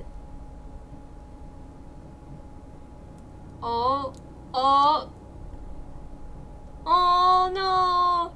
Deja vu claws at your gut. Your body warps and grows as you stagger toward Octavio, flesh stretching and reforming like clay. Each step leaves you less human than the last. Arya backs away from you, eyes wide, hand trembling over her mouth like she's just seen a ghost. Or worse, like she's seen what ghosts become when they refuse to rest. In that moment, you understand. Oh, this form you wear, twisted, unnatural, stitched from something that was once human, has made you unrecognizable to everyone who once knew your name. I just heard the alert. Hold on. Oh my gosh, Tam, hi! Thanks for the follow. I am making my way. I think I'm almost at the end, right? Everyone but him. Octavio's gaze doesn't falter, Even tied to that chair, arms bound, he meets your eyes and nods, like he sees exactly who you are beneath the warping skin. His movements are limited, stiff with injury and restraint, but his expression sharpens as his eyes lock onto Dr. Salvador's. If you really want to save all the patients in this hospital, like you said, then get them to safety, now! His voice is firm, urgent, like a conductor raising his hand to cut through chaos. Arya doesn't respond right away. She's still staring at you. Chest heaving, the shadows of the morgue lights flickering across her face. She shakes her head slowly, lips parting without sound. She doesn't understand what she's looking at. Her feet shift. One heel slides back across the tile. She looks at Octavio now, as if only just realizing he's the one who spoke. Her mouth opens like she might protest, might demand something, anything, but nothing comes out, and then you see it. A decision forced through fear. Her shoulders draw back, spine straightening like a surgeon bracing before the first cut. No words, no final look. The double doors explode outward with a violence that mirrors the fracture in your chest. Arya dissolves into shadow and silence, her footsteps a staccato rhythm that grows fainter with each beat. As if she's already fleeing, not just the room, but everything you've ever meant to each other. Oh no, that's so sad. You don't dare to turn to witness her departure. Your trembling fingers reach forward, fighting past the constriction threatening to crush your ribs, past the shrill ringing that drowns out reason, and tear through the final restraining spine of Octavio. Each cord snaps like a small betrayal, fraying under your desperate touch. With shaking hands, you press the baton directly into his palm. Oh no, Puppet, no! Your knees surrender. You crumple before him like a penitent, not from exhaustion, though bone-deep weariness threatens to claim you, but from the devastating weight of her retreating form. Oh no, that's so sad! Arya's name echoes in the hollow spaces of your mind, the raw anguish that blazed behind her eyes before she turned away. Perhaps it's a kindness that recognition never dawned in her gaze. Perhaps it would have shattered what remains of you if it had. Puppet. Octavio trembles, not the calculated vulnerability he employs when caught off guard, but genuine tremors that cascade from fingertips to shoulders. No, no! Wait, this is so sad! Even Tavi is scared. He had not comprehended how rigidly he'd held himself until this moment of release.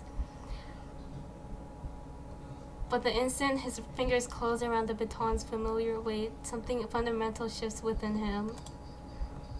You assume it's the return of power that soothes him, the restoration of control, of safety, but then you witness what transforms his features. No, no, no, no! The careful mask he always wears cracks open, his jaw slackens, breath catches, eyes widening with something he can't hide. Fear. No! No!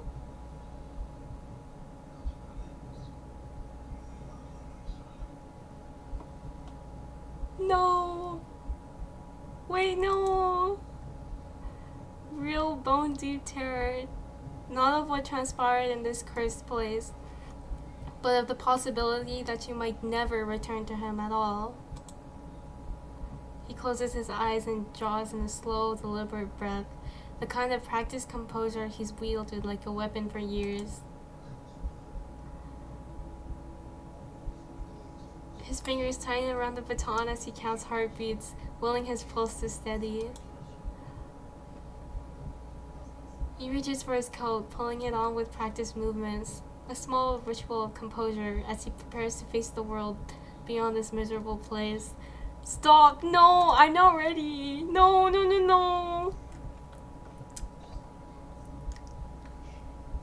What the heck? This is evil! This is so evil! I had a feeling about this place, you know? Call it intuition or whatever, but I suspected something. I didn't know for sure, and I sent you out alone anyway. That was careless of me. Memories can be dangerous. I should have known better than to let you face yours alone. I'm sorry. Oh, no, this is so sad. Not the music. No, stop. No.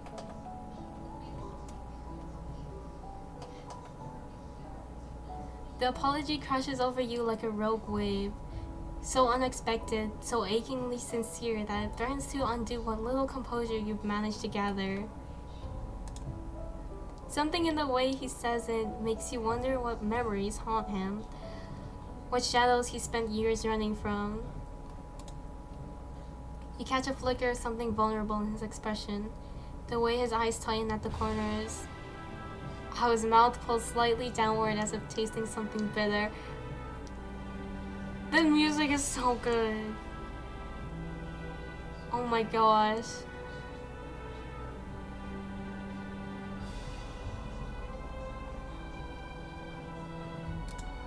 A shadow that passes too quickly to name. You don't press. Some secrets reveal themselves only when the time is right, only when the heart is ready to bear their weight. You emit a series of sharp, questioning chitters, the sound edged with wariness as those hollow eyes fix on him with unmistakable suspicion. There's that look again. Always so suspicious of me. It's rather endearing, actually. But listen carefully, Poppet. Whatever shadows lurk in your past, whatever mistakes you think you've carved into stone, none of it matters to me, not a single moment of it. You let out a soft, melancholic chitter, the sound trembling with uncertainty and something that might be grief for all the things you cannot say. Watch, I'm gonna sob myself to sleep. You're still you. Still the Pava who just threw themselves into danger for my sake, which is either remarkably brave or completely mad. Possibly both. And whatever comes next, you're stuck with me, I'm afraid. Lucky you, right? His smile carries the weight of promises made in darkness. No theatrical flourish, no performer's calculated charm. Just truth, honest and unvarnished, crinkling the corners of his eyes.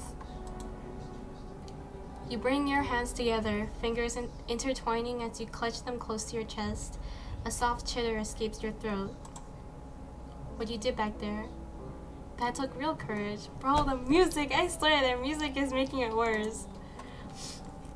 Completely reckless, mind you, but brave. Most would have hesitated before throwing themselves into harm's way for another person.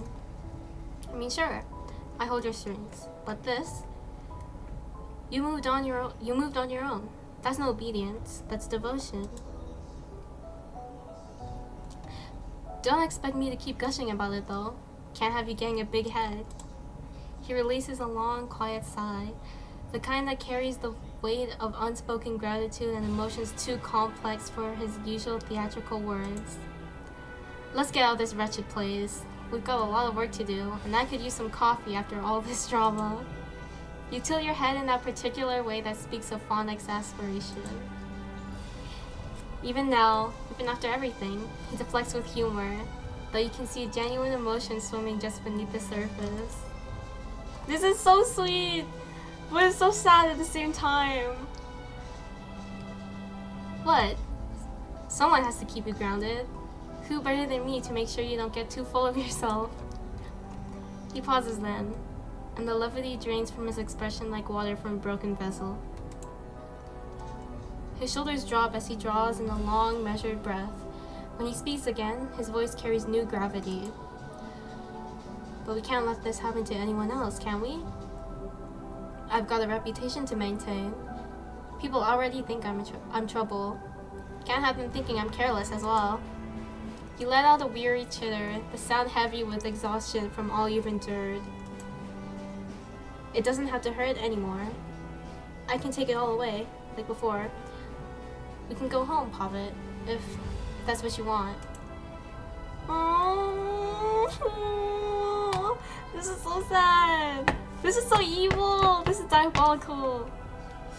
For the first time, an uncertainty creeps into his voice. This isn't a command, it's an offer, a plea. He's afraid you won't trust him again, afraid that what he offers isn't enough to make you stay. You brace yourself, half expecting him to raise the baton toward you, like in that fractured memory, like how this all began.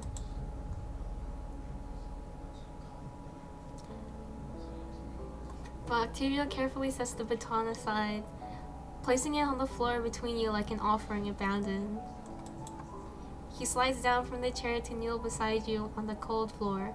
His movements are deliberate, careful. His eyes never leave yours as he extends his gloved hand.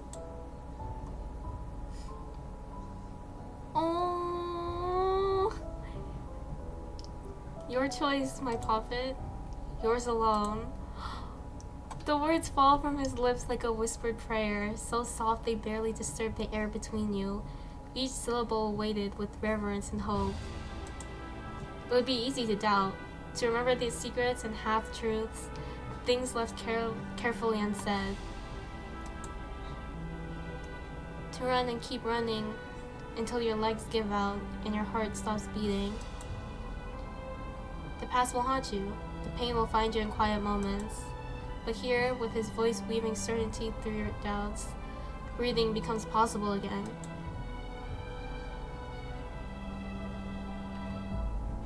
Your answer lives in how your fingers curl around his, in the silent understanding that passes between you. You feel tension lift from his shoulders like armor finally falling away. A brilliant smile breaks across his face, pure relief washing over his features like sunlight after a storm, the kind of joy that comes from a fear finally proven wrong. This CG is beautiful. Oh my gosh. I'm going through it right now. He remains kneeling beside you, but that familiar, mischievous glint returns to his eyes, the same look that used to precede his most outrageous schemes. Aww. Aww. Just kidding, let me control you. Oh, this is so cute, and the music. What the flip? That was so good. Oh my gosh. Wait, I'm actually like gonna cry. What the flippity? What the flippity? That was actually peak. Oh my gosh.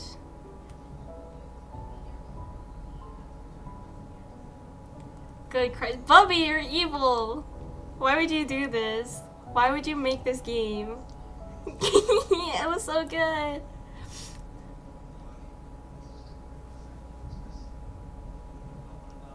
Aww.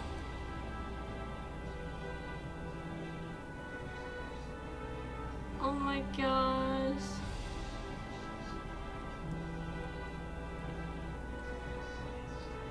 Oh my gosh. Look at all the people that worked on this project, that worked on this game. All these people are goated.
What the heck?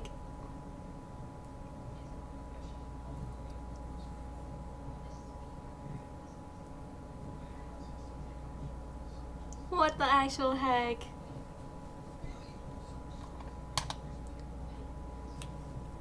What the heck?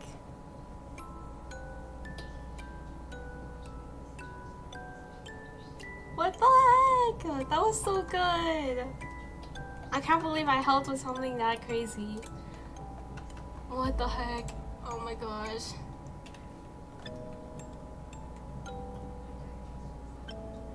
Thanks for cooking with us. Thank you for having me. Oh my gosh, this is an amazing project to work on. My first Octavio's concert hall project too. My first Tavi fan project ever, which is really crazy. Oh my gosh. Oh, all the CGs. I want to look at this one. This one's so good. All the CGs are so nice. I better see you in future projects. I will. I swear. I'll be there. This is so cool. The baton is like totally glowing. And then Aria. This is so good. Oh my gosh. No. I need these CGs, please.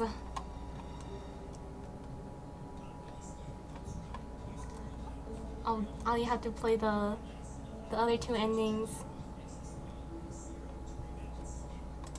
like next week. Oh, okay, wait, I do not want to play that again. Oops.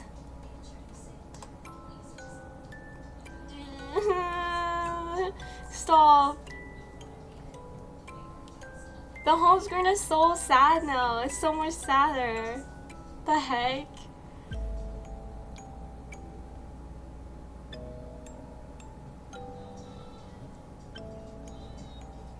Guys, that was so cool. I didn't even change the freaking...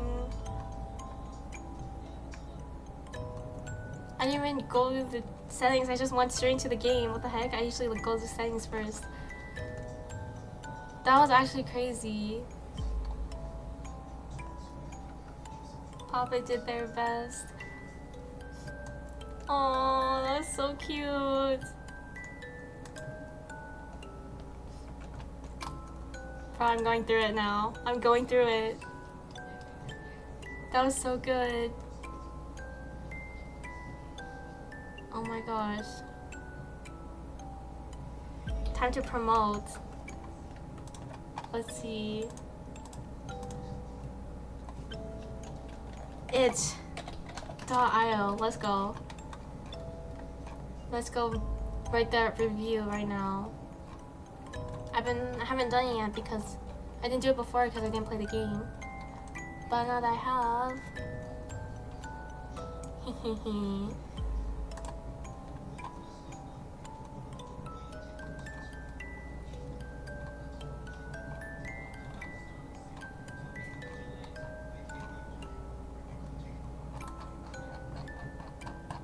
okay. Popular. Psychological. Okay. I have to make an account though. I don't have an account. Create account.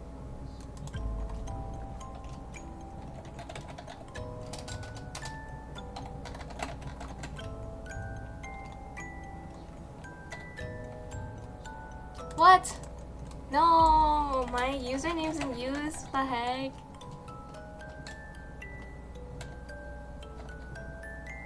No! What the flip? No! Guys, this is supposed to be an original username. What do you mean there's someone else using it?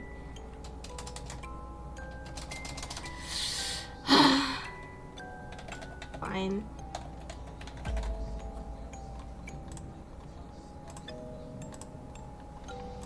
Fine.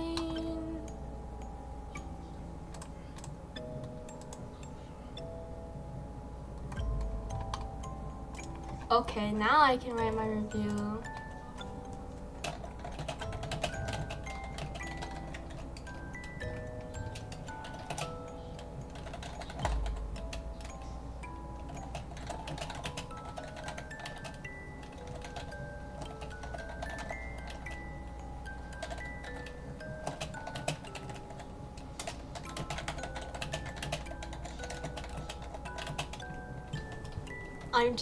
I'm glazing it so hard, but it's deserved.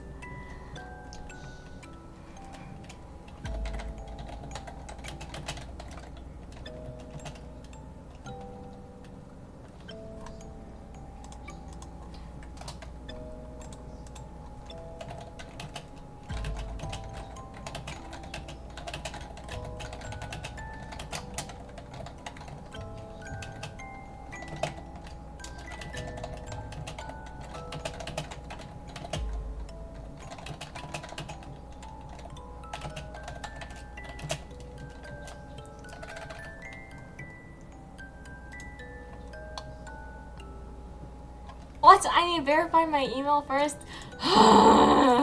Doing so much. Doing so much. Can I just post the review, please?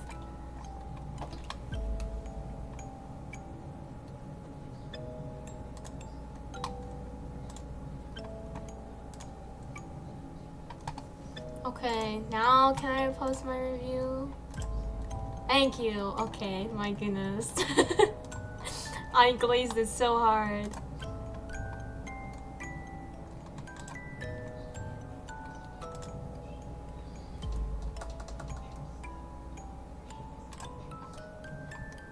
There we go. I posted my review. Not biased at all. Man, that was so good.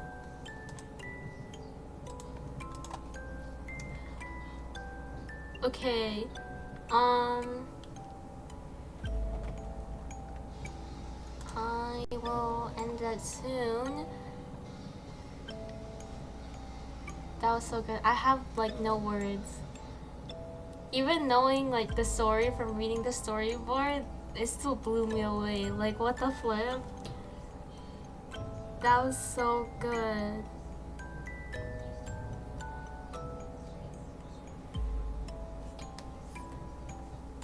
Like, that was insane. The writers are amazing. CGs, sprite artists, assets, music, sound effects, like editing. Bro, it was all amazing. I love, okay, the small details are so insane. I love looking at like the small little details and then seeing everything like in the backgrounds, even how the text box changed, like how in the beginning it was like, it was nice and cute and normal, and then it changed. The text box changed after Tavi got bonked and kidnapped and dragged to the basement. That was so cool. Team full of wizards for real. Puppets are like a different level. And in 6 months was so crazy. 6 months? Like what? I know I worked on it too, but like what? I'm in disbelief. Like I swear I was just like proofreading and like editing my writing like 2 weeks ago. Like that was insane. This is peak. This is so cool. Anyways, I will be playing this again. I don't know when. Hopefully next week, cause this is so cool. I already want to jump back into the game again, but I should probably end it because I've been going for 3.5 hours. So, yeah, next week I'll go back and I'll try and get the other 2 endings. I still don't know how I managed to get the true ending on the first run. Like, I know I saw the game before, but I swear I forgot things. But I don't know what happened there. was trying to get the good ending first. Oops. Well, hey. I guess it's not a bad thing. Anyways. Gonna make the prerequisites to get it harder. Stop. I think... Cause I already knew... Cause I wrote the description for one of the items. I don't know, I don't remember how many items you had to find. But I remember the clipboard was one of them, right? The one in the second point and click? That one was tiny. That's actually evil. I don't know how I managed to find that. I was just moving my mouse like everywhere. So that one was one of them. And then I wrote the medical journal.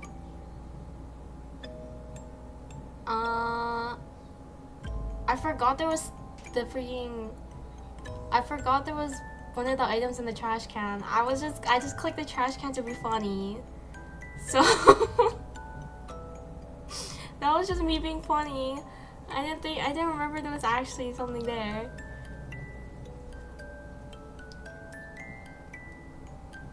Papa's here for the garbage. No, for real. Poppets are half raccoon at heart. Yeah. I don't know. Anyways, that was crazy. Nice surprise, I guess. I jump scared myself. But yeah. Thanks for watching me play. I hope you guys were entertained. I don't know. I tried my best with the voice acting. I couldn't be too loud though, cause my family is sleeping. So I didn't want to like yell, unfortunately. Yeah. Hopefully you guys were entertained. I definitely was. It was fun. Yay! Okay, I'm glad. Thank you for streaming, of course.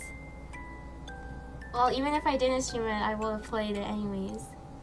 That would be really funny if I just worked on the game and then never played it. That would be so mean. No, I've been waiting. I have been waiting. Since I read that storyboard, I was like, man, I can't wait to play this game. It is so good. I can't believe I worked with such amazing people. Like, what? What do you mean?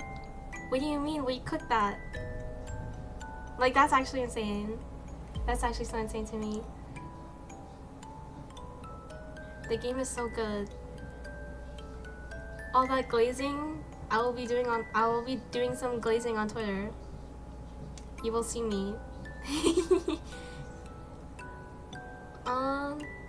Yeah, some of my friends came and watched too. I hope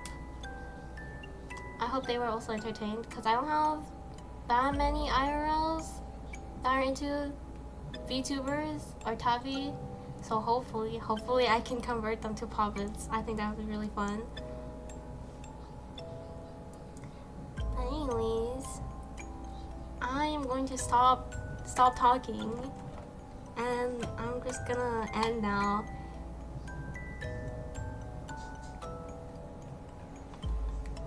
Okay, bye. Good job to the dev team. That was amazing. That was actually so cool. I will be yapping in the Discord later. Okay, bye bye. Good night. Have a good day, night, evening, afternoon. Everyone get some rest, please. I don't know what time zones y'all are in, but it's almost 1 AM for me, so I should go to sleep. If it's late for you, you guys should probably sleep too. That would be a good idea. Anyways, good night. Thanks for coming to my stream. I had a lot of fun. Okay. Bye bye.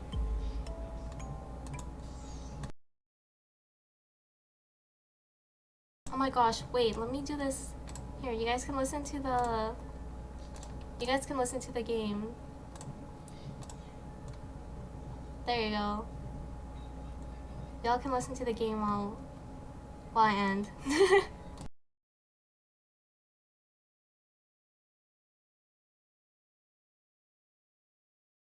if the audio will work, please. Please. Please. Please. Please. Please. Okay, good. Okay, now I'm ending. Good night. Bye-bye.